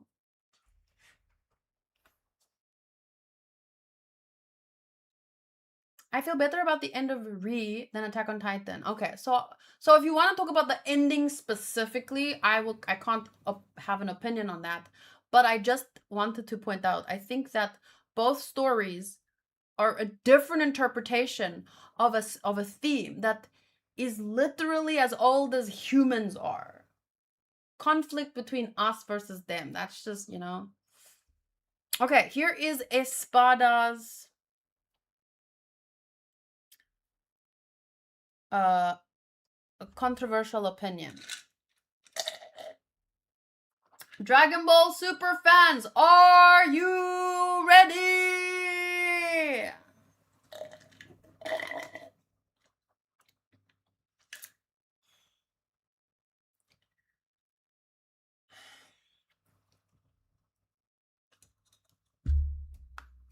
Pause that. There is no language in the world that you can learn from one source. But all sources have value, but nothing matters. You can read 1,000 books on 1,000 languages, but it will never really matter until you start speaking with native speakers. That is 101 for any language. But you can learn wherever the fuck is convenient for you. Duolingo is convenient for me. So just learning is learning. At least I'm trying. Sorry. I'm taking out some frustration because people seem to want to diss Duolingo because they couldn't learn a language in fucking 5 months. No one can learn a language in 5 months from any one source. You need multiple sources. You need real conversations. So, that being said, Dragon Ball. It's finally time to air out all the garbage. Well, not all of it, since there's still a lot for you to see. So I'm going to be vague. I have only watched Dragon Ball up to 105. Super, sorry. Don't talk about anything in the chat that is past Dragon Ball Super episode 105. That is the episode where Roshi how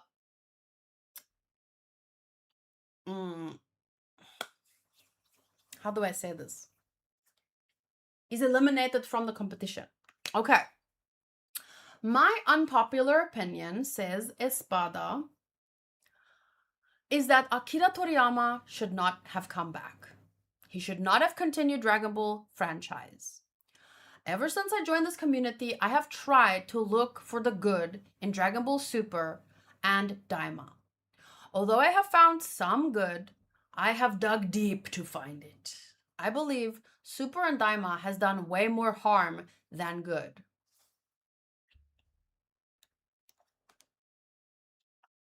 To the legacy, I can see that. To their bank accounts, no. It's done a lot of good for them. But I know what you meant, so I just wanted to point that out. Dragon Ball has been infested and poisoned with modern day mentality. It's disgusting. This is not my opinion. I'm reading Espada's opinion. I stopped thinking a lot or trying to, like, GT has been just for the shits and giggles, and Super is mostly for the shits and giggles until the story starts taking itself a bit seriously, and then I start taking it a bit seriously, and then I have a problem. But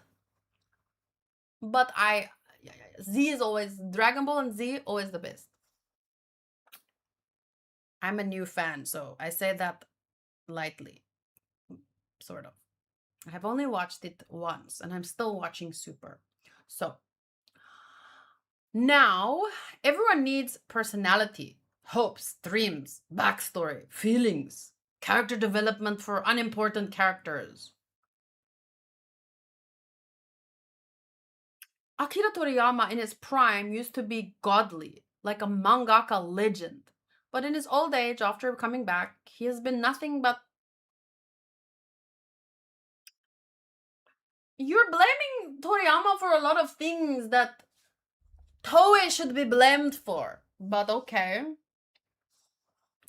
He says it's been failure after failure and I lost respect for him. And anyone could replace him. Not a single character has been good. Only Hit is decent at best.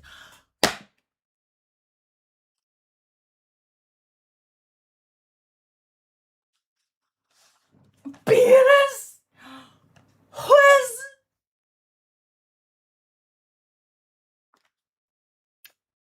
I think now you're just being emotional.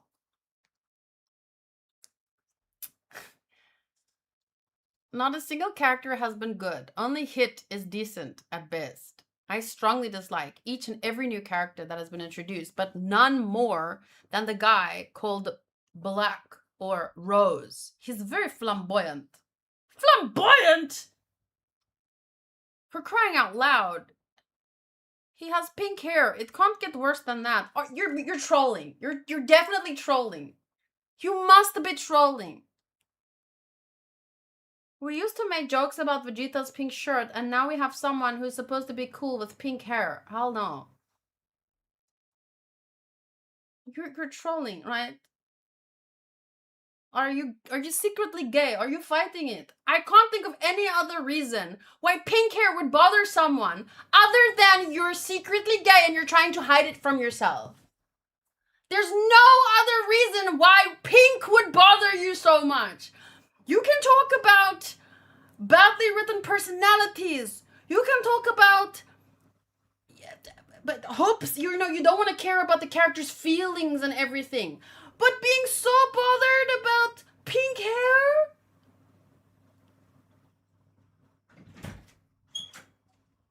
Okay, sorry. I kid. What's up? I'm busy. Okay, I'm gonna go lie on this bed. Okay, sleep well. Love you. You're hungry. I'm gonna go downstairs hungry. Yeah, but only in like an hour. There's a bit of biltong in the packet. I'll figure it out. I'm a grown woman. Okay. I was with you up until paragraph 3rd from the bottom, where you start blaming Toriyama for things that Toei did.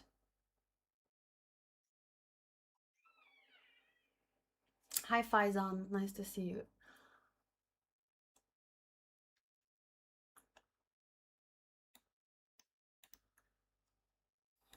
I'm like, tell me why you dislike characters like Beerus Wiz. That's an opinion. Being hot and bothered by a character with pink hair, how was he flamboyant? Do you know what flamboyant means? I think that word, I don't think it means what you think it means. Pink hair doesn't make someone flamboyant.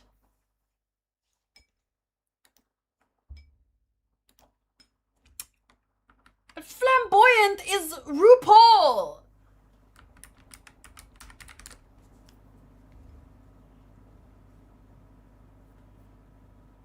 Okay, well, I don't think flamboyant means what I think it means. So, key characteristic and examples. This is what I imagine. Yes, Charlotte Coolhorn. It's a person who is loud, energetic, and loves being the center of attention. Like, I'm flamboyant. Like, my actions. I'm not saying I love to be the center of attention, but I'm fucking loud and I'm like, I flip my hair. Like, that's flamboyant. Clothing or designs that are brightly colored, elaborate, overly decorated. Okay, now I'm less flamboyant than I was. My hair was blue and pink and green, and I had all the hair colors. Pink is not flamboyant in and of itself. Living in extravagant, high-profile manner, like ostentatious, showy, flashy. If we're talking about flamboyance, Super Saiyans are flamboyant by your definition, it seems. Like if it's just something that stands out. I was expecting a fun, interesting opinion, but this is not well thought out at all. There's 100 reasons to dislike Super. I've talked about them extensively. I still enjoy it. But to boil everything down to a character's pink hair, you completely ignore, like, give me reasons. Why don't you like Beerus? What makes Beerus a bad character? What makes Wiz a bad character? What makes you hyper focus? You don't even talk about the writing in that arc. You really just zip, pink hair. Ugh. We used to be men. Like, really?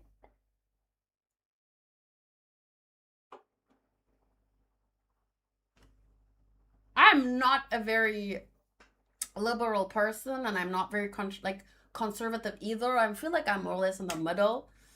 I like my men to be men too. I don't want them to have earrings and whatnot. But in the world of freaking Dragon Ball, interesting hair colors is like everything. So for man, I was expecting more, but I have to say, like, real reasons to dislike Super, not something superficial like that. And I don't understand taking shots at Toriyama himself, especially not such poorly thought out, like, garbage. He's been garbage failure after failure. Like,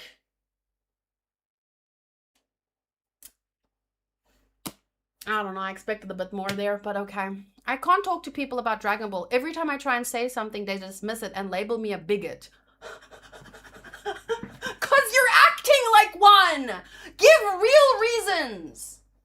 Give thought-provoking real. There are 1,000 different reasons to dislike Super. Your opinions sound superficial and bigoted, and I am a bigot in many ways. Half the opinions that I have are probably people would call me a Nazi. People have done that. People do that online with literally everyone. Oh, you don't like something? Oh, you're a Nazi. The internet is filthy with a bunch of snowflakes. See? I can be like that. But even me, I understand why they call you these things. Because though these are not well thought out opinions, I want to believe he's rage baiting. But this is someone I've talked to a lot over the last few months. This is not him rage baiting. I don't know. Did he get me? Espada, did you get me? Tell me, I need to know. The thing is, the reason why I don't think it's he got me. Oh. No, but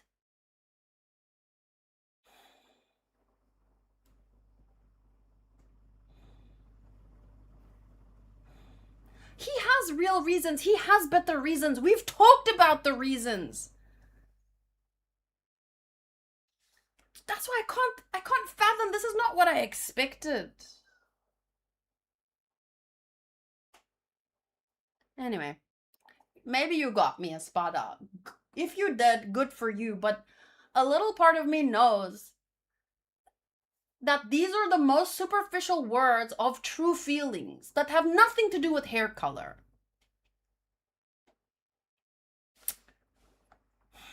You're better than that, Espada. You're smarter than that. Okay, I'm over it now. This is literally kind of what you would expect from a video about controversial opinions. Do you really think it was a good decision to continue the story after Z? Don't put words in my mouth. I said there's 1,000 reasons why I would understand if people don't like Super, but these are not the reasons. These are superficial, silly, baby reasons.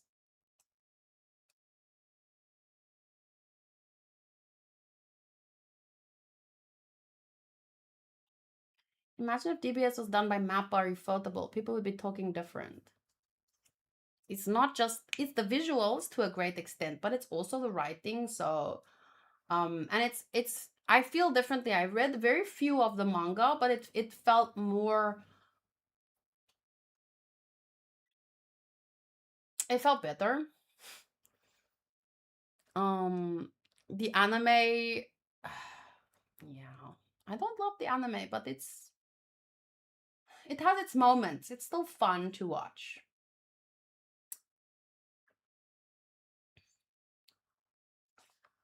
Okay. I do think Espada has a point, but I'm a DBS hater. I feel like you are...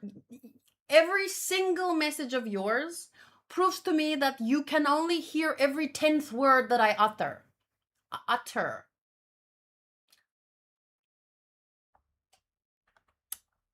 Anyway. Espada, I know you have real reasons and I know you have good reasons to feel the way you do, but I don't think those are the reasons. Let's move on.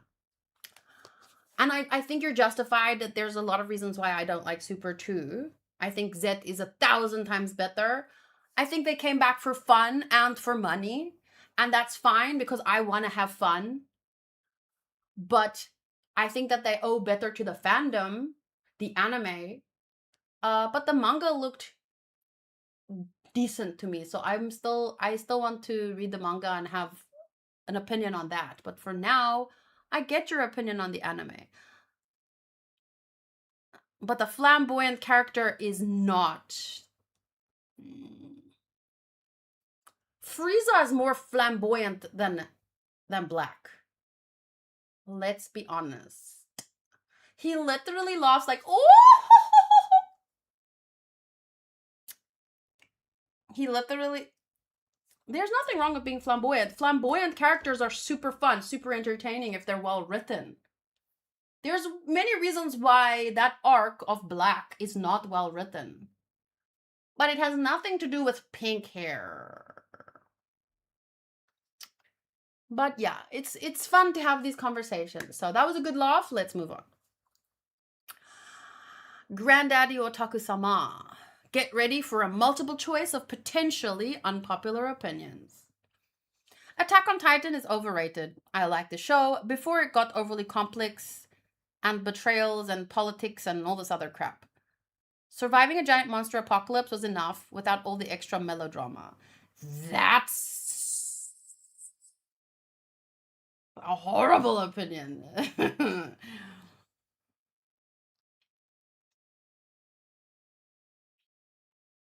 I want my anime to be simple and easy to understand. Otherwise, it's crap. The part where you say it's overrated, fair enough. But the rest of it just sounds like me. I wanted it to stay normal and easy to understand. Me. Politics. It's too real for me. I want anime to take me away from the difficult world. I don't want to consider real life problems because I can't solve them. Sorry, that was mean. I agree with him. Fair enough. Overrated all the other things, but I think Espada, my reaction to Espada's comment got me into an ugly place. So let me just get back to my normal place.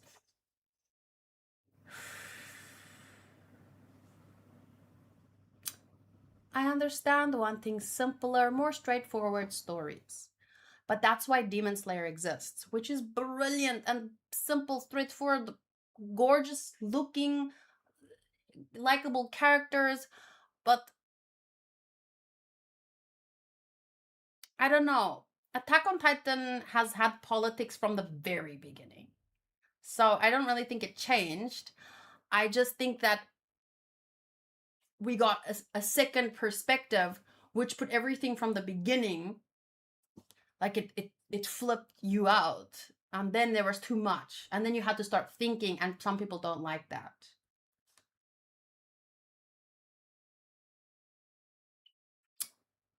Okay, let's see what's next. Sorry, your opinion is valid. Obviously, you can feel however you want. One Piece was better before Gear 5. Sorry, I know every One Piece fan and their mother is gonna say I'm crazy, but I just... how I feel. I'm crazy, but I just how I feel, okay? I don't really have much of an argument. It's just preference. Yeah, I can tell both opinions are so far very, it's just how I feel. Sorry. I really like Gear 4 Luffy. And I also feel like the story needs to end already. I'm gonna go pee!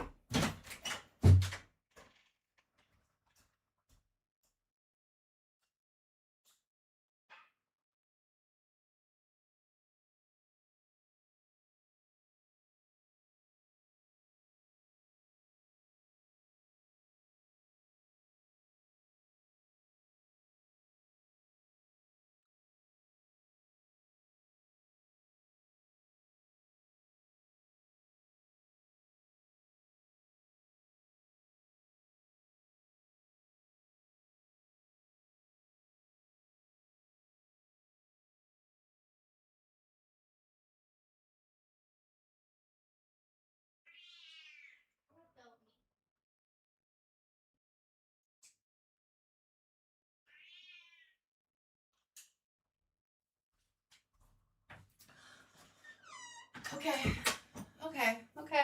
Guys, I thought I was mentally prepared for this video. I am not. It feels to me like once a story reaches a certain level of depth and then goes past it, he's like, it's too complicated for me now. Too much thinking involved. I'm out. Sorry. That's my hot take. Okay. I really liked Gear 4 Luffy, and I also literally all the Gear Luffy's was just meaningless shonen power-ups, just for fun. The moment a transformation has depth to it, he's like, I'm out. But okay.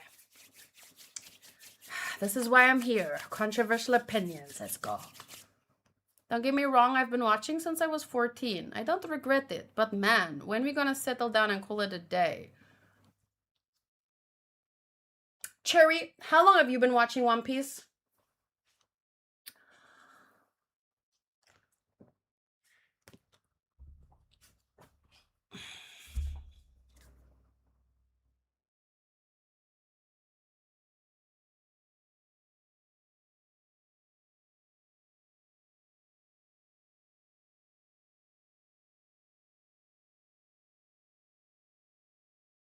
What do you think about the character Cauliflower? If you've already talked about her, I'll take the question back. My reactions will eventually come to YouTube and then you will see.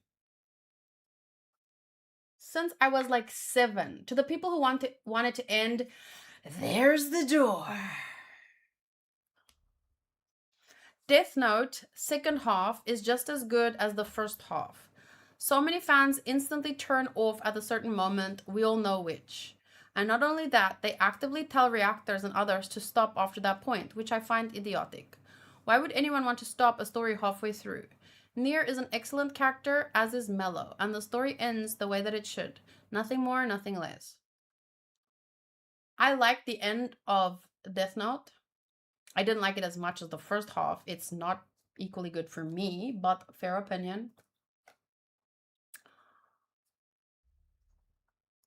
Death Note, Boruto is actually a good show, and people are overly judgmental and focus too much on what the show lacked, as opposed to its many strengths.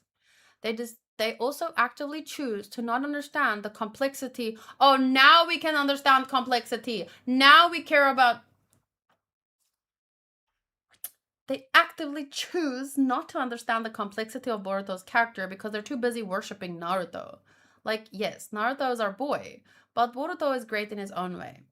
Lastly, I'm tired of fans saying they never watched Boruto, but here it sucks, so they don't bother. I get it. If a section of the fandom says that it sucks, or if a trusted friend tells you, then you can go only by that. But I always suggest people give things a chance because I'm sorry to say, but there's a hive mind mentality when it comes to fandom hate. Sometimes people just hate because others do too.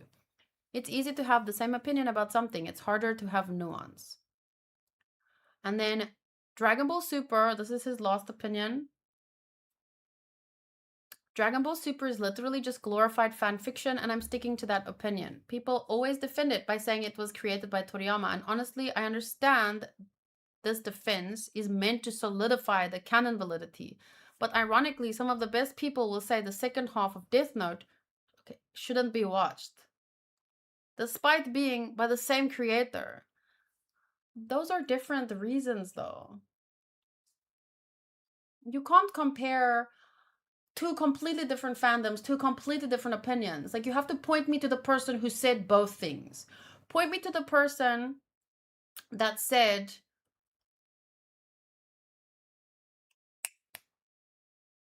Super is canon, but people.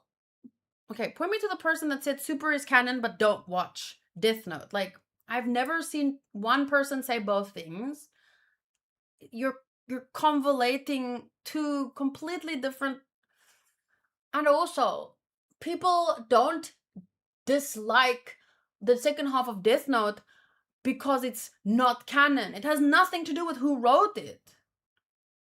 The same person can write two different stories and not both will be equally good. Michael Jackson wrote 200 different songs in 1 year, but he didn't sing all of them because even he thought not each song is equally good. You know what I'm saying? So those are two, you're conflating things that shouldn't be conflated, in my opinion.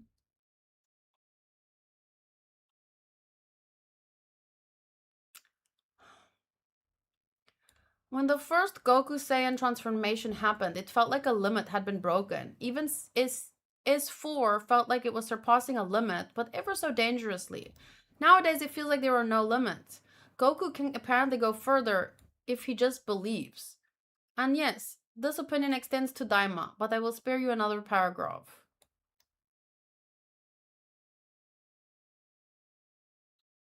Characters can go further if they just believe. Literally the basic tenet of any fucking shonen ever, but I get what you're saying. And Jenna Ortega is overrated, and Sabrina Carpenter is too. Not anime, but I figured while I was on a roll. Yeah, this just sounds like a lot of word vomit. But I appreciate the thoughtfulness.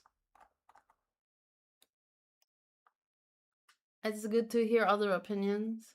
I would like to see Boruto. I've always wanted to see Boruto. Very close friends told me not to watch it though, which is why I never did. But not because I believed them, just because there was 100 other shows that I also wanted to watch. So if my patrons that are also good friends told me, well, this is not reaction worthy, it just kind of took a back seat at the time.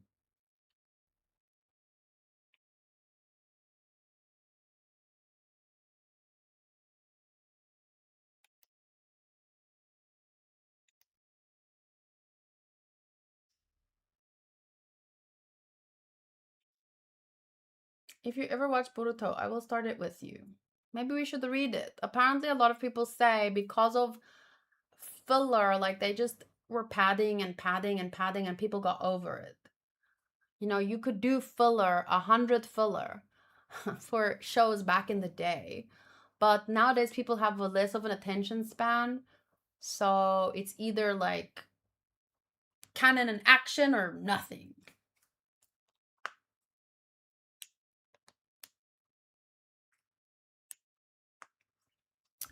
So, I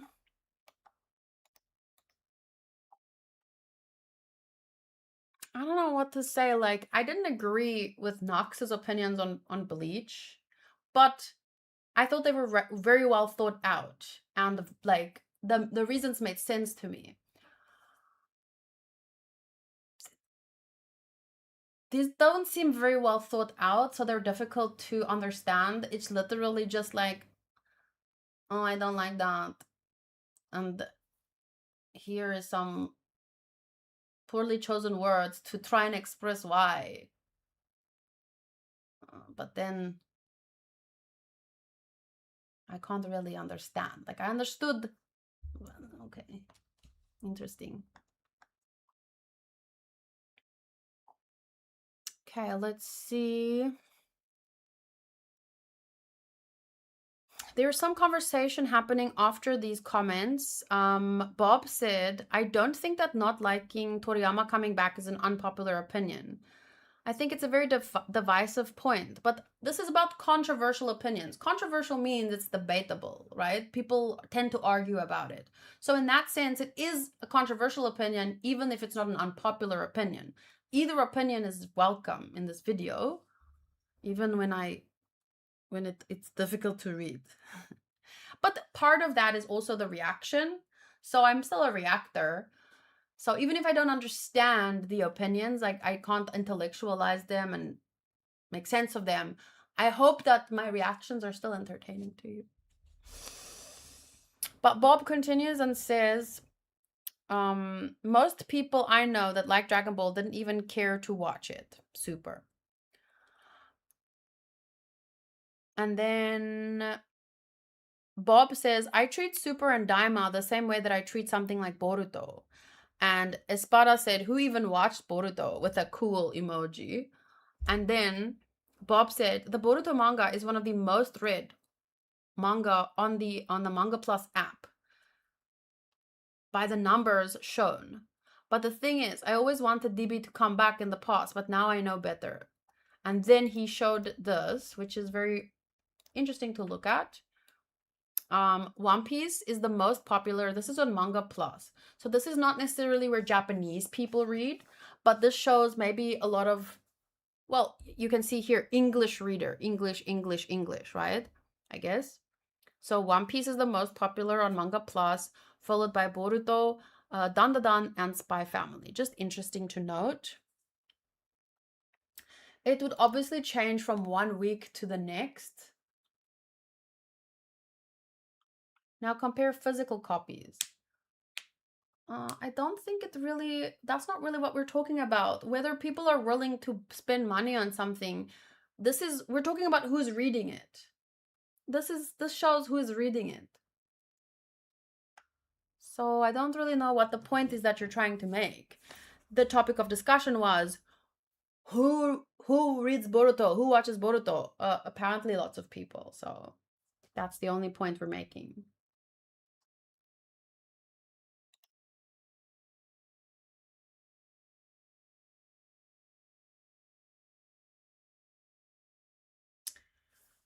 In my opinion, it's way too difficult to find an anime better than its manga counterpart from beginning to end with very few exceptions. That's true. Because the manga is always going to be the source material. The author's intent and love for their characters will shine through more than people bringing the characters to life, but the anime will have OST, it will have voices, so you can enjoy it in a different sense. But story-wise, character-wise, no one can express the characters better than the author themselves, I believe. So there was and there is a Toriyama hate because let's be honest, it comes from the fact that numerous fans wanted DBS and Daima to be DBZ too, something Toriyama did not want it to be. But that's fine, like disliking an author's work is one thing. And you can totally say that even if a person has passed away.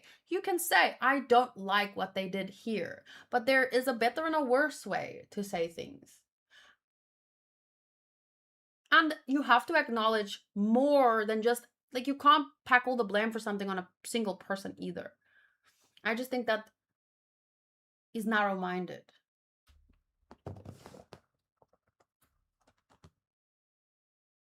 That is absolutely fucking ridiculous.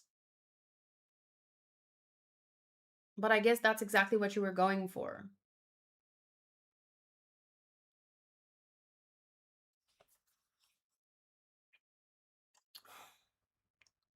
I literally cannot read any single one of your message without wanting to roll my eyes so far back into my head that I might be able to see my brain.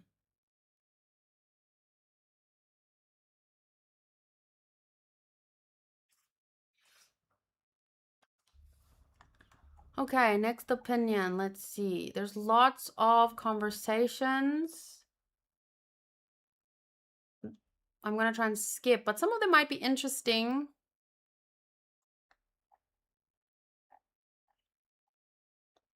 Lots of conversations.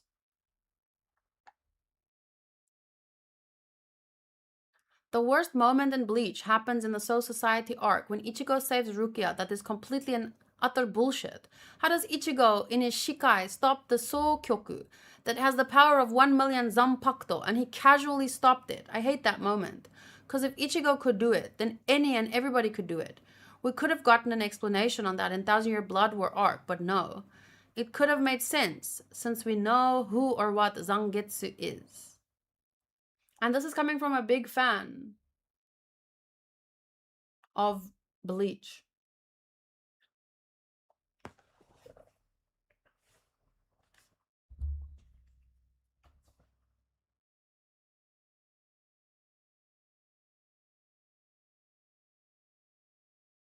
I'm missing an interesting conversation in the chat. It's changing over time. So you can have a rating before it ends. Why did you start by saying you can't? How can you have a certainty when it's not over? That's like saying how are you happy? You're still living. How are you happy? Tomorrow something bad might happen and then you can't be happy but because you didn't know that what was going to happen happened. How can you be happy? Your life is not over. Tomorrow you might die and then are you happy? Like you can have an opinion on things before it ends.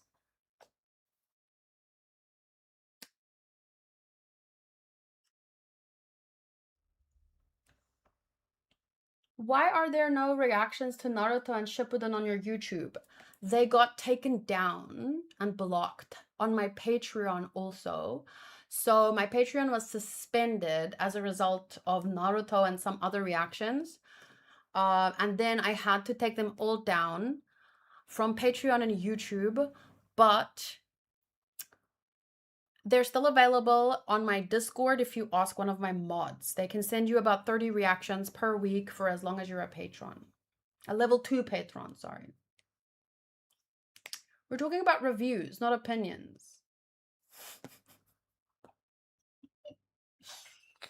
You know that the review is made up of opinions. Do you know what the review is? Do I need to buy a dictionary for everyone? It's not difficult to Google. You can review episode by episode, and you can review a show as a whole once it's finished. But it's all made up of opinions, my friend.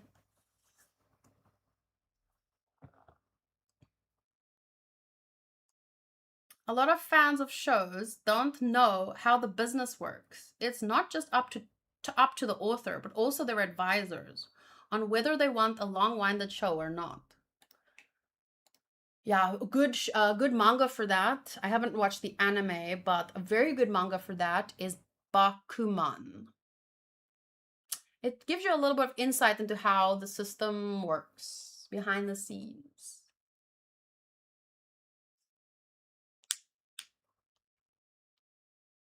I'm talking about reviews, not opinions.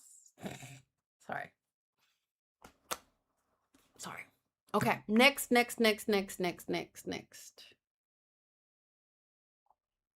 Oh, there's many interesting conversations here that I'm missing. I think Gear 5 complaint is valid. I learned to make peace with it, but I think the switch from Luffy being some random kid, some random kid with some random silly power was a core appeal to the series, not some crazy distant god. But it's not Luffy that's the god, it's the fruit. The fruit is linked to a vast history.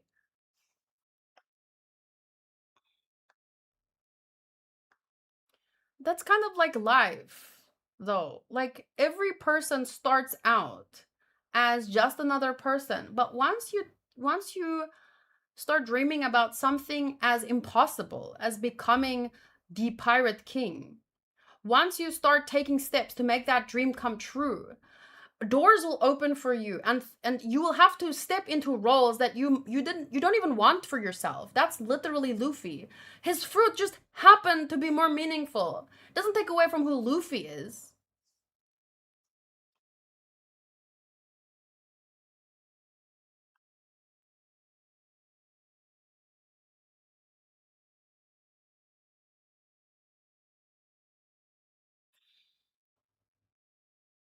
I always found it odd how anime fans think it's odd that shows like DBZ or Naruto go on forever, but they don't have the same energy for Western superheroes. Yeah, but because Western superheroes pretend to be different every time by doing, oh, this timeline, that timeline, oh, this Batman, that Batman. So they think it's different, but it's not.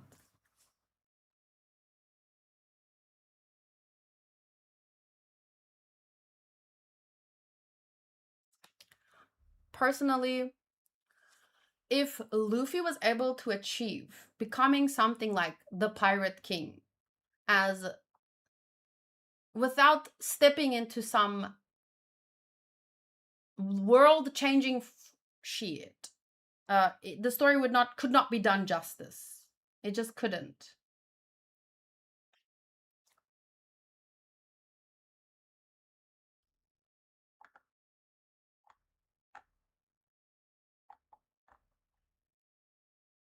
Goku on Earth was not just the guy. That's also true.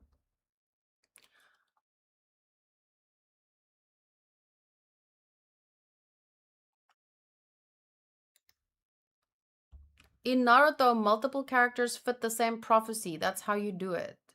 He's Japanese Superman.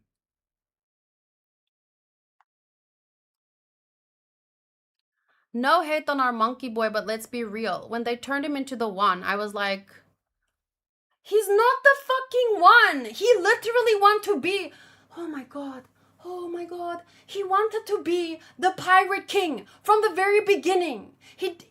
The most free person on the ocean. You have to become the fucking one. You have to do things that no one could do. Not just any Tom, Dick, and Harry can become the damn pirate king. He had, like, what the hell? What did they expect? You have to do things that no one has done. You have to take on the world government to save Robin. He didn't become the one. Other than turn him into the one, his actions made people look up to him.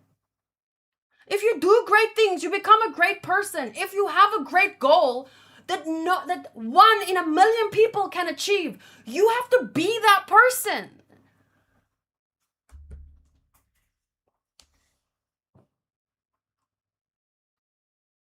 What the hell?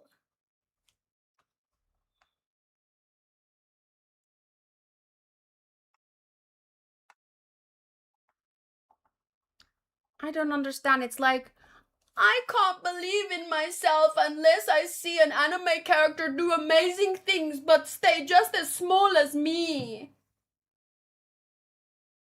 Maybe you need to step up in life if you want to do great things. You don't need the freaking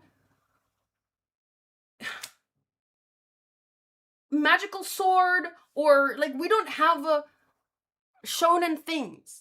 But still, if you want to be the pirate king in real life, if you want to make your dreams come true, you can't just be a normal person. If like, I wanted to make YouTube work, how did I do that? I'm not nearly as good as the biggest people out there. It doesn't matter. I'm still doing what I love every day. And it's not by sitting on my ass. It's not by just like fucking around in the first ocean. Like, imagine if Luffy stayed there. Doing great things means, or achieving a great thing means doing great things. But to do great things, you have to go. You have to live life. You become someone. You can't stay the same person that you were 10 years ago. Is that what they expect from Luffy? They want him to stay the same?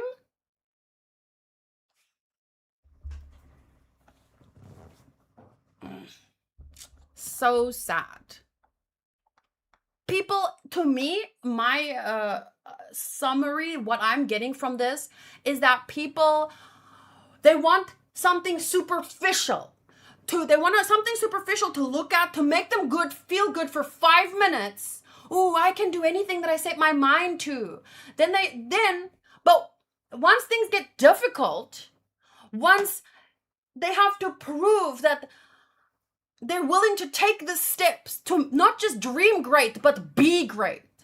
Oh, that's too much for me. I just want to be the same person that I was 10 years ago and still achieve my dreams. Sorry, but that's fucking fiction. You'll never achieve anything with that mindset.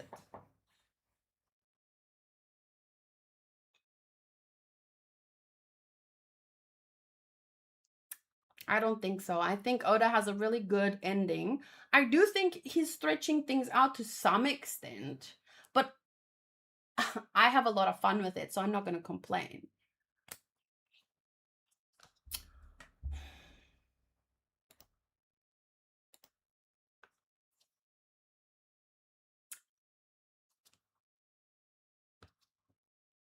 I'm a reactor. That means I react to things. That means I wear my emotions on my sleeve. People show their emotions in different ways, depending on what they get passionate about. If you don't like how I react, fuck off. Just leave. Don't tell me how to react. Just leave. If you think I'm too emotional, just leave.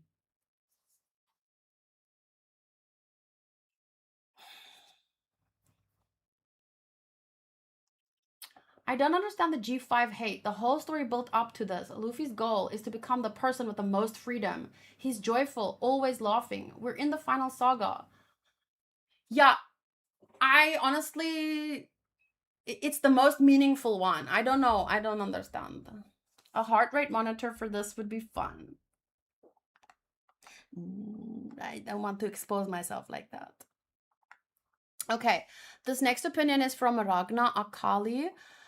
Attack on Titan, Code Geass, and Death Note are the best anime series, but all three have terrible endings. Kaguya from Naruto is not a bad villain. Almost all of the most interesting characters from Naruto died without the screen time that they deserved. Bleach makes me hate Soul Society except for a few characters and the root for the villains. Code Geass is overrated. Pokemon designs are only good up to Gen 4, and One Piece is only good up to Enies Lobby. Very simple, very straightforward.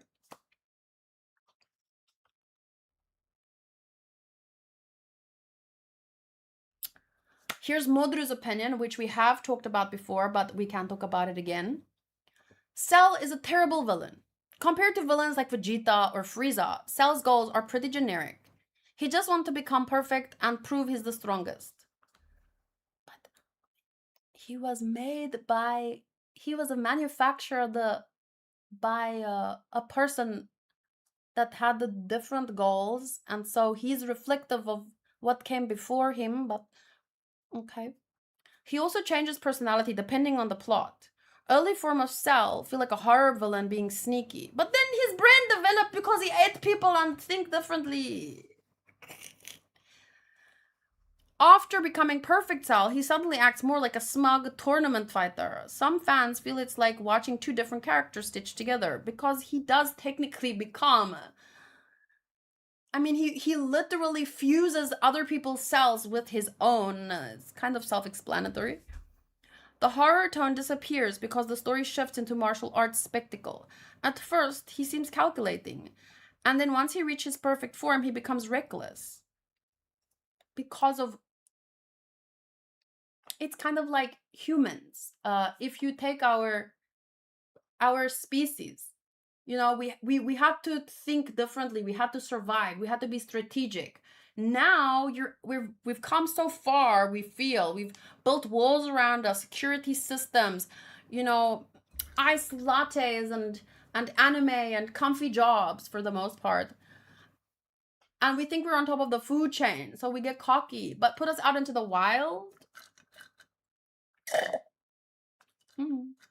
Finish. He lacks a strong thematic role, while Frieza is tyranny and racial superiority, Majin Buu is chaos and childish destruction, Vegeta is pride and redemption. Cell's themes are fuzzier. He's partly about perfection and evolution, but the story doesn't deeply explore the ideas. Fair enough, the lost part, I think it can explore the themes more deeply. But it shows, I think the basic idea is still there. Maybe he wasn't able to fully explore things because I think he had a lot of difficulty with his what's the person that like editor. He did have very vocal difficulties with his editor at the time, so maybe the themes couldn't fully shine through. He couldn't fully express himself in the way that he felt.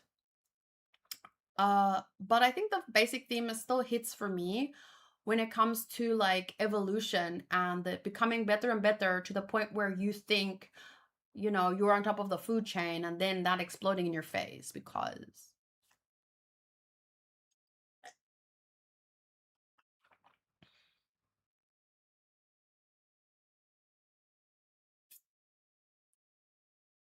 mm.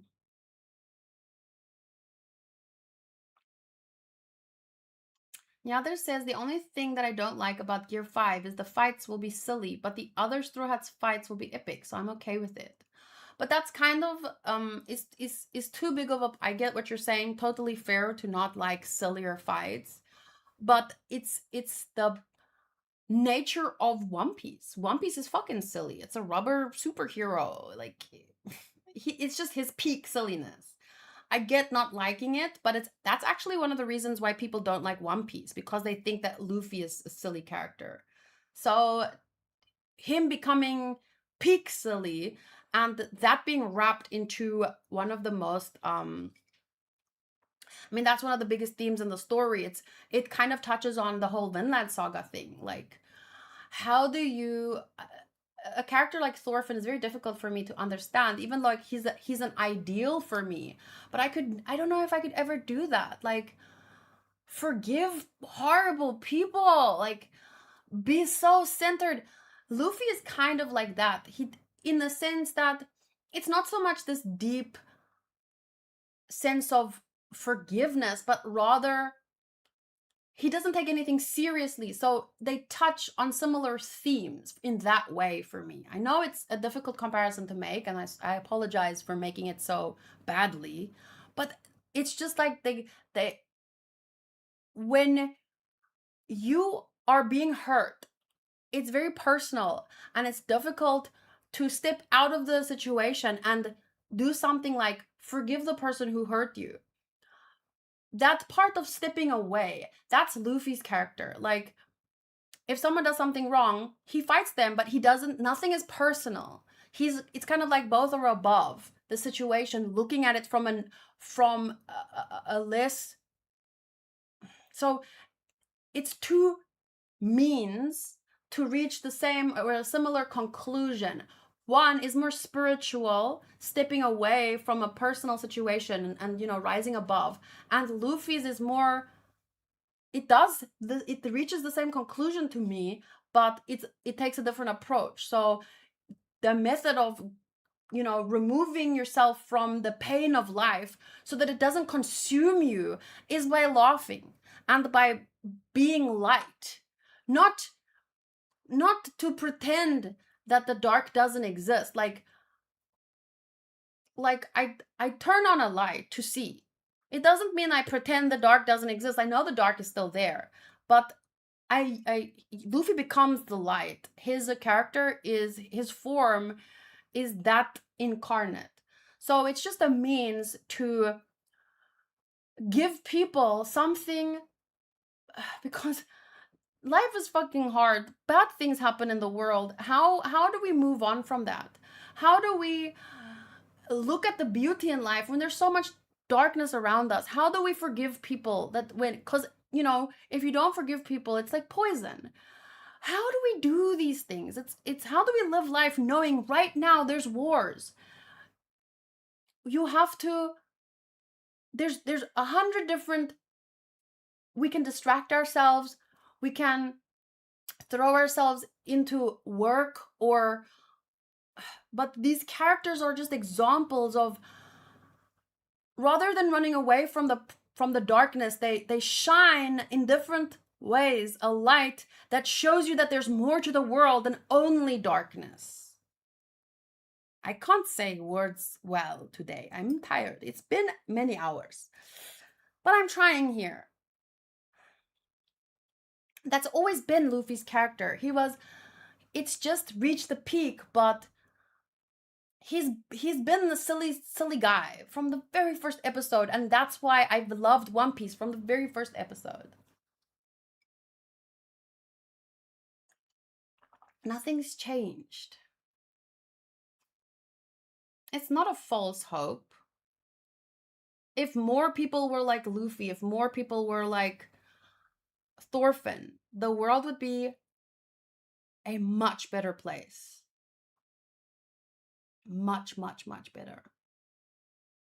If we could each person adopt a quarter, an eighth of what those two characters embody, man, it would be a ripple effect that would make the world infinitely better. They're characters, fictional characters, so obviously some things are extreme. Like, 1 out of 1,000,000 people can be the Pirate King. 1 out of 1,000,000 people can be as saintly as Thorfinn is. But we don't all need to be the Pirate King. But if we can have a fraction of their energy and put it into what we love in life, and put our focus there rather than adding to the crap of the world, I don't know, it'd be a nicer place to live. Himmel is a great example.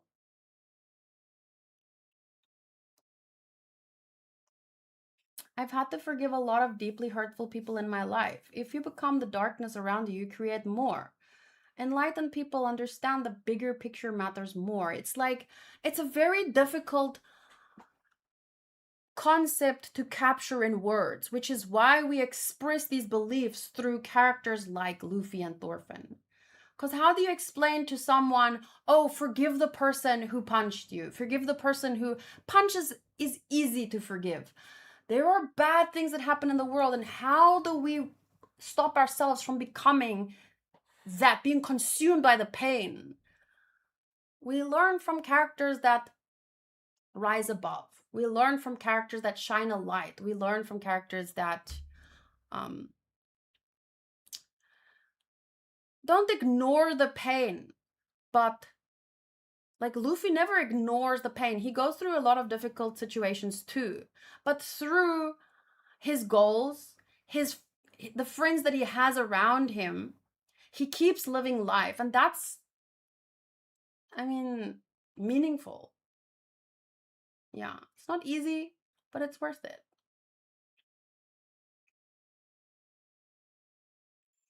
Okay, how many more opinions do I need to read?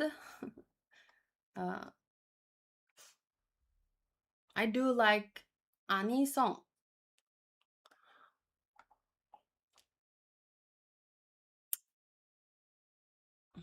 I really like Bump of Chicken. I listen to that regularly, that band. But I also like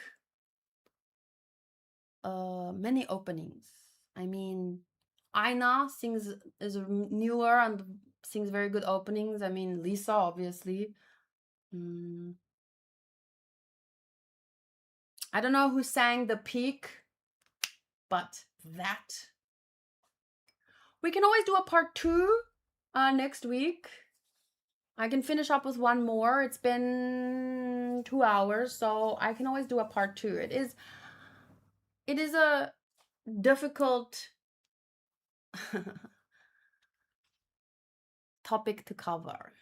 And we're jumping around with a lot of different shows. So there was 22 tags. So if I do 10 now and 10 next time, I think that could be good.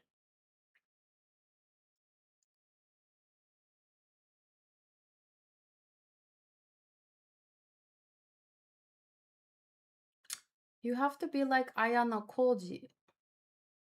Are you 12? It's okay if you are. I just want to make sure I know who I'm talking to.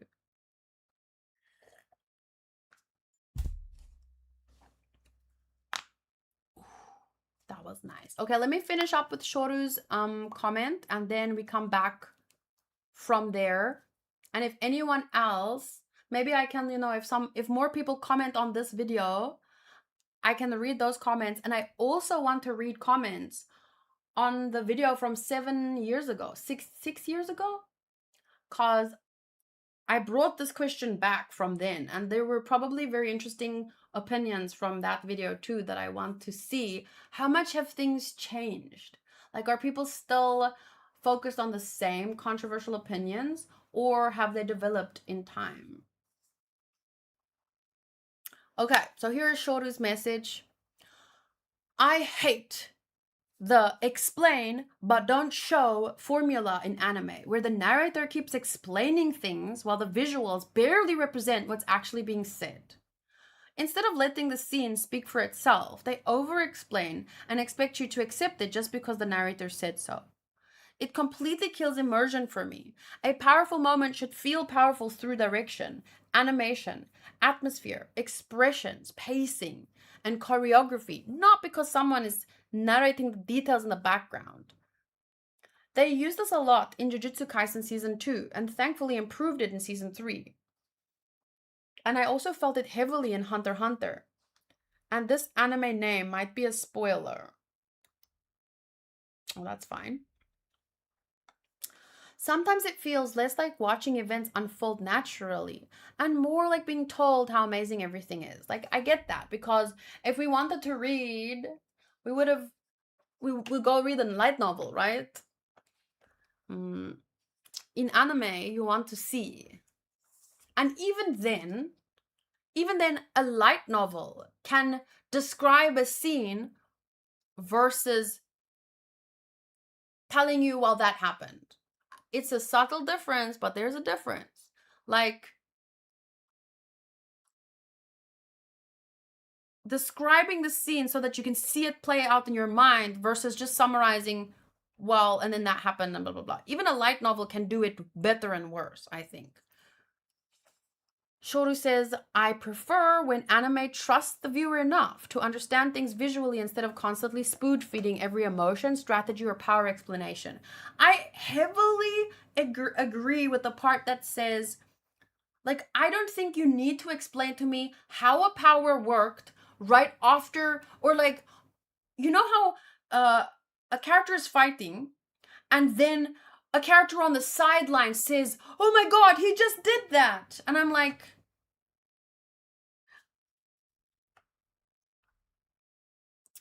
I don't know. In an anime, explain it to me later if you want to give me details. Like, oh, that's what happened, or you might not have seen it. I don't know, but in the fight, it has to be show me, don't tell me. I agree. It happens a lot in many shonen, but sometimes it's faster than other times, or it's like I don't know. But if they heavily every 5 minutes or every 3 minutes, they're like, oh, he just did that. Oh, he just did that. Oh, just show me. You showed it badly and now you're saying it badly. I feel like some people like it because they want to understand, like, oh, he just dodged. Oh, so he didn't just disappear into thin air. He physically dodged. Oh, like that makes them believe it. I don't know. But for me, I want to see him dodge. I don't know. There are some anime that might need some explanations, like ReZero. Oh, but ReZero is a very different. Like, it's not explain. We're talking about. Well, here it seems Jujutsu Kaisen, Hunter x Hunter, Black Clover. It seems this is more like a fight thing. ReZero, in fights, it's just the fight. They don't say. I don't remember them explaining, oh, Subaru just took out a sword. Oh, Subaru is running. He just did this. Like, they show us the fight. Other things in ReZero get explained. It's not the same comparison though. I think it's worse when a side character explains something than the narrator. Equally bad for me. But it depends on the scene, yeah.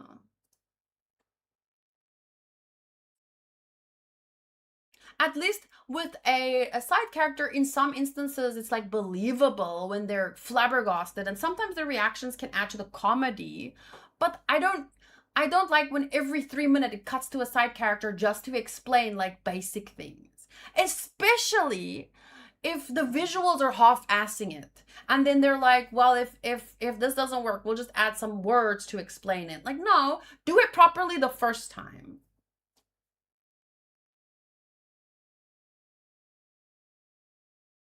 Fate is also dumb in terms of power system, but they don't need to add a narrator. You just go beam and it's all it.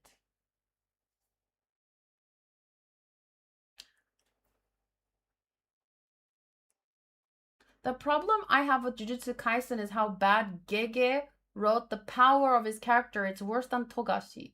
Which power? Whose power? You don't like Luffy taking a step. 20 flashbacks to that step, and a character in the sideline said, oh my gosh, he took a step. No, that's not a One Piece problem. One Piece problem is, and they're running, and they're running, and they're running, and Sanji's having tea. Robin's being dragged off by her hair! Sanji's having tea, Luffy's still running. That's different. That's nothing with Narrating. Luckily, it's not so much a problem in the now. It was a problem. It was worse in Ennis Lobby and Whole Cake Island. Whole Cake Island. Wedding cakey! And we're running away and wedding cake and running away and yeah. Togashi is a bit worse than Gege when it comes to narrating. I my opinion hinges not on so much on narrating, but on side characters explaining what doesn't need to be explained, but what I want to see. But Shoru's opinion was also about narrating, but I don't remember that. I was making fun of the Hunter x Hunter narrator, but I don't remember that it took away from my enjoyment. It was just something that I like to poke fun at. I don't remember it being very disruptive, was it? I don't remember. I've blacked out on some things.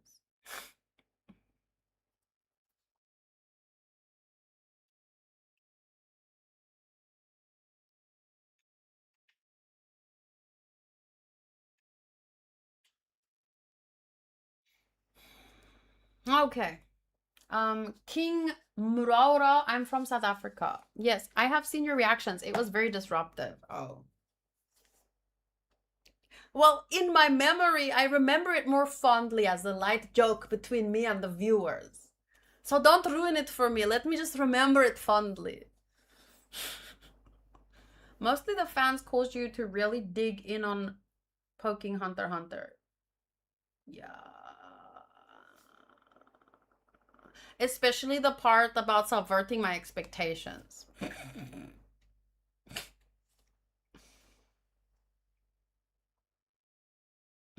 I read One Piece. I've said so many times, and I have done manga read-alongs on this channel. I have reposted them also on this channel. I don't agree. I think the powers themselves have so much logic and thought behind them. But I'm speaking from my whole experience having read the manga, but Gege struggles to concise them. Luckily for me, when I read a manga, I'm not gonna lie to you, on my first read, maybe it would be different if I reread a chapter, but on my first read, I'm focused on characters, the movements, and like it's very much if they're explaining things in other text and it becomes too much, I skip it. If I feel like I missed something, I might go back and read, but I just don't always like if I didn't like a power or understand a power, I will read it.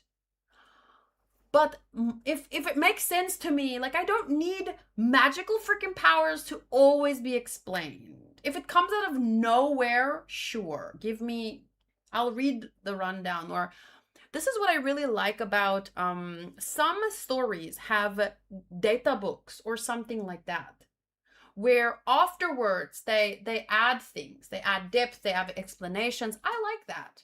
I think you can enjoy the story for what it is, and if you want things explained, there's a data book or whatever that comes with it. But I think for the most part, especially with action, I want to see more than I'm told. So I totally get where Shoro is coming from.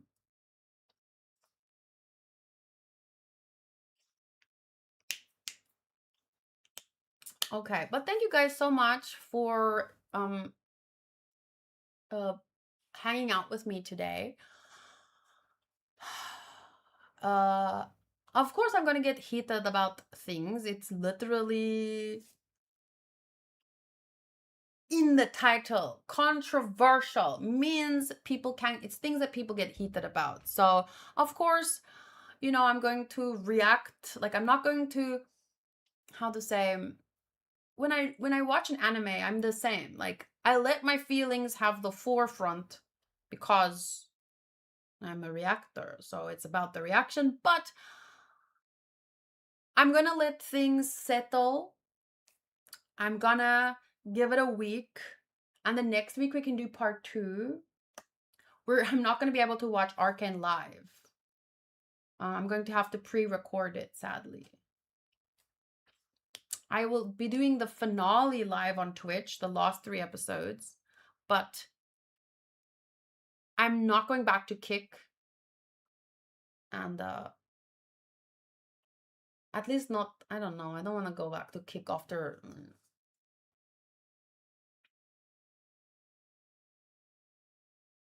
On a scale from 1 to 10, how much do I have to not watch Hunter x Hunter? You should watch it. If you like shonen, you should watch it. From one arc to the next arc, it's like watching a new shonen every time with the same characters. It's fun in some ways.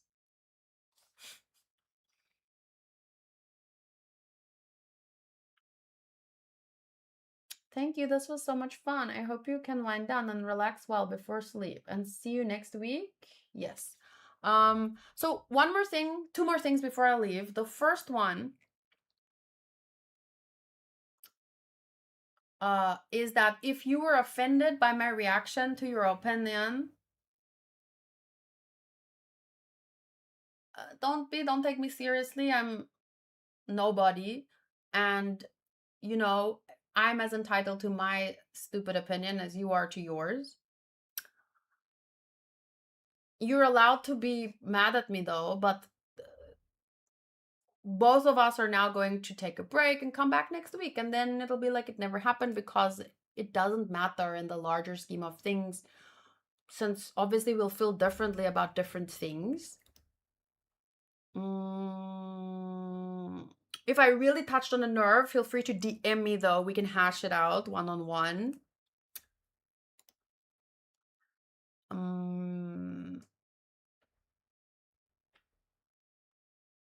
And then I'll be doing part 2 on the 16th of May. But I'm going to rearrange actually my whole schedule, since I can't be doing anime reactions for a while.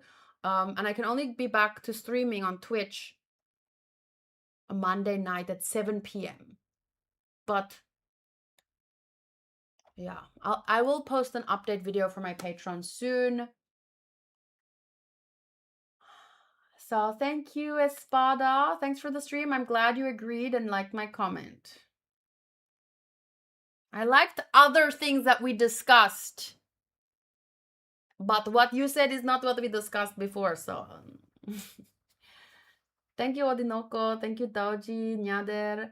It's nice to see you back, active, taking part in the community. I think I missed roles, though. Excuse me? Did I miss... Oh, no. No. No, I missed Lost Hour, guys!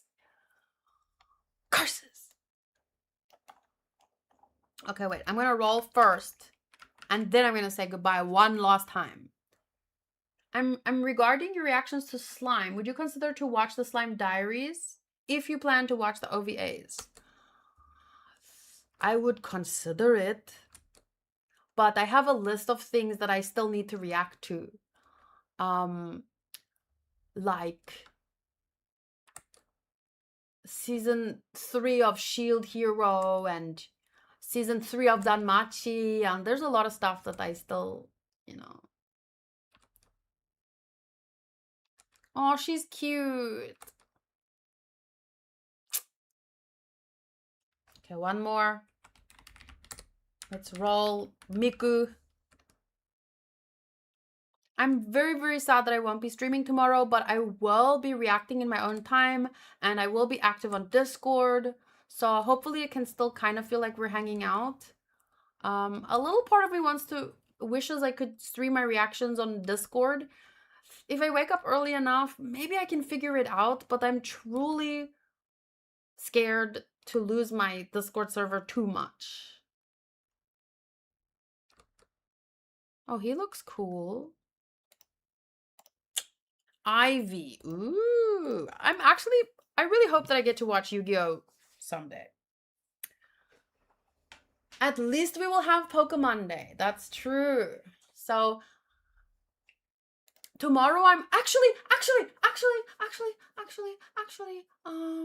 wait. No. I'm going to have to watch One Piece on my own as well. And One Piece manga, I will do next weekend. 2 chapters, if that's okay. So times 2, so not tomorrow. Then on Monday, 7 p.m. South African Standard Time, I'll be on Twitch for Pokemon Day. Then most likely Thursday will I will have to react to Dragon Ball Super on my own, so no live stream. Unless no, I can't do that.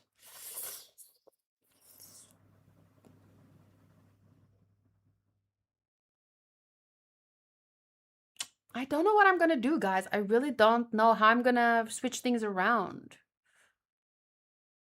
I don't want to stream one day less, but I'll have to do DBS on my own, which means that's no Thursday stream. Then I have a Saturday, Sunday, Monday.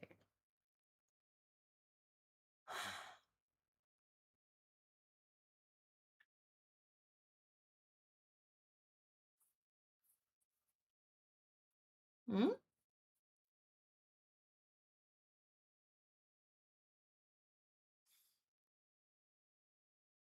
So that means next week I'll be reacting to some shows on Fridays, DBS on Thursday, Friday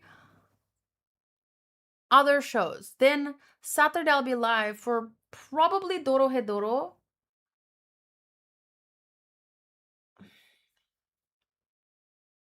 And then Question of the Week Part 2. And then games after, but yeah. I'll figure it out. By Wednesday night, there will be an update for everyone. Okay. What you don't know, Espada, is that in her screen it appears as a message retracted and deleted. What happened?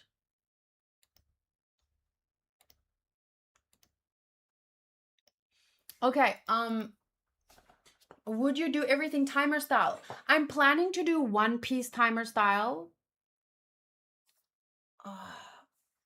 If I do Dragon Ball Super timer style, I would have to do... I feel like I would have to do 4 instead of 6. And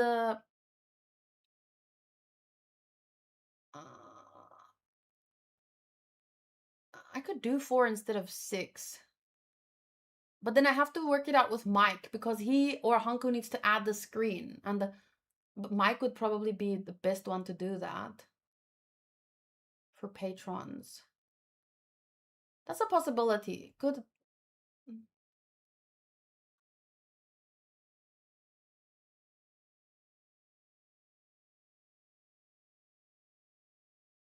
Because one more thing that happened, my last One Piece reaction got blocked. Not my last one with Loki, the one before that with Nami, when she had her big moment. So that actually got blocked and my channel got a strike. So I probably won't be posting reactions to One Piece, only shorts for a while, for a good while. So maybe since Mike is not going to be editing One Piece, maybe he and I can work something out where to replace the One Piece edits, he can add the screen to One Piece and the Dragon Ball. But I wouldn't do 6 per week. I would do 4 per week if we did that. 6 per week is just too many freaking... With the amount of times I pause, it would take a long time to add the screen. I'll have to sort it out.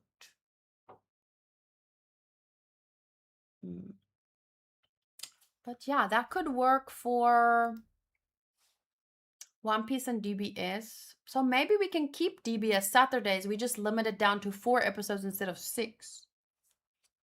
Ow. Ooh. Okay, I'll think about it and I'll let you guys know on Wednesday.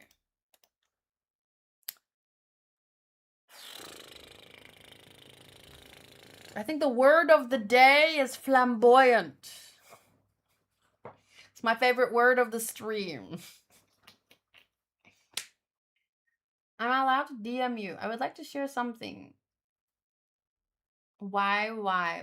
What would you need to DM me privately that you can't share with everyone in the chat? That does not make sense to me. No, I'm joking. If you're on, I have DMs open on Discord and X. I don't ever go on X. You might get a reply in a long time, but my DMs are open on all my platforms. Oh wait, actually it's not open on Discord. I have to approve it if I haven't friended you. But if you're in the Discord, I don't know. Let's just say you're allowed to DM me. Oh wait, sorry, I thought that was that other guy whose messages kept making me cringe. Oh, you're the person from Moirefir. You're a South African person. You may DM me. Instagram. My name on there is. You just check the description. Yeah. You can. Honestly, I might not see it immediately, just cause Instagram also hides things and you have to go approve it. But just comment on one of my photos. I'll go check your DM. You can DM me. Yeah. The other person I was sus about, but you can DM me. Okay. For real this time. See you guys next week. Bye. Thank you. Andrew, Espada, Hunter, Quail, Fianor, Kurufin, Baba, Hunter, Dark Shadow, Booty, everyone that was here. Thank you guys and see you next time.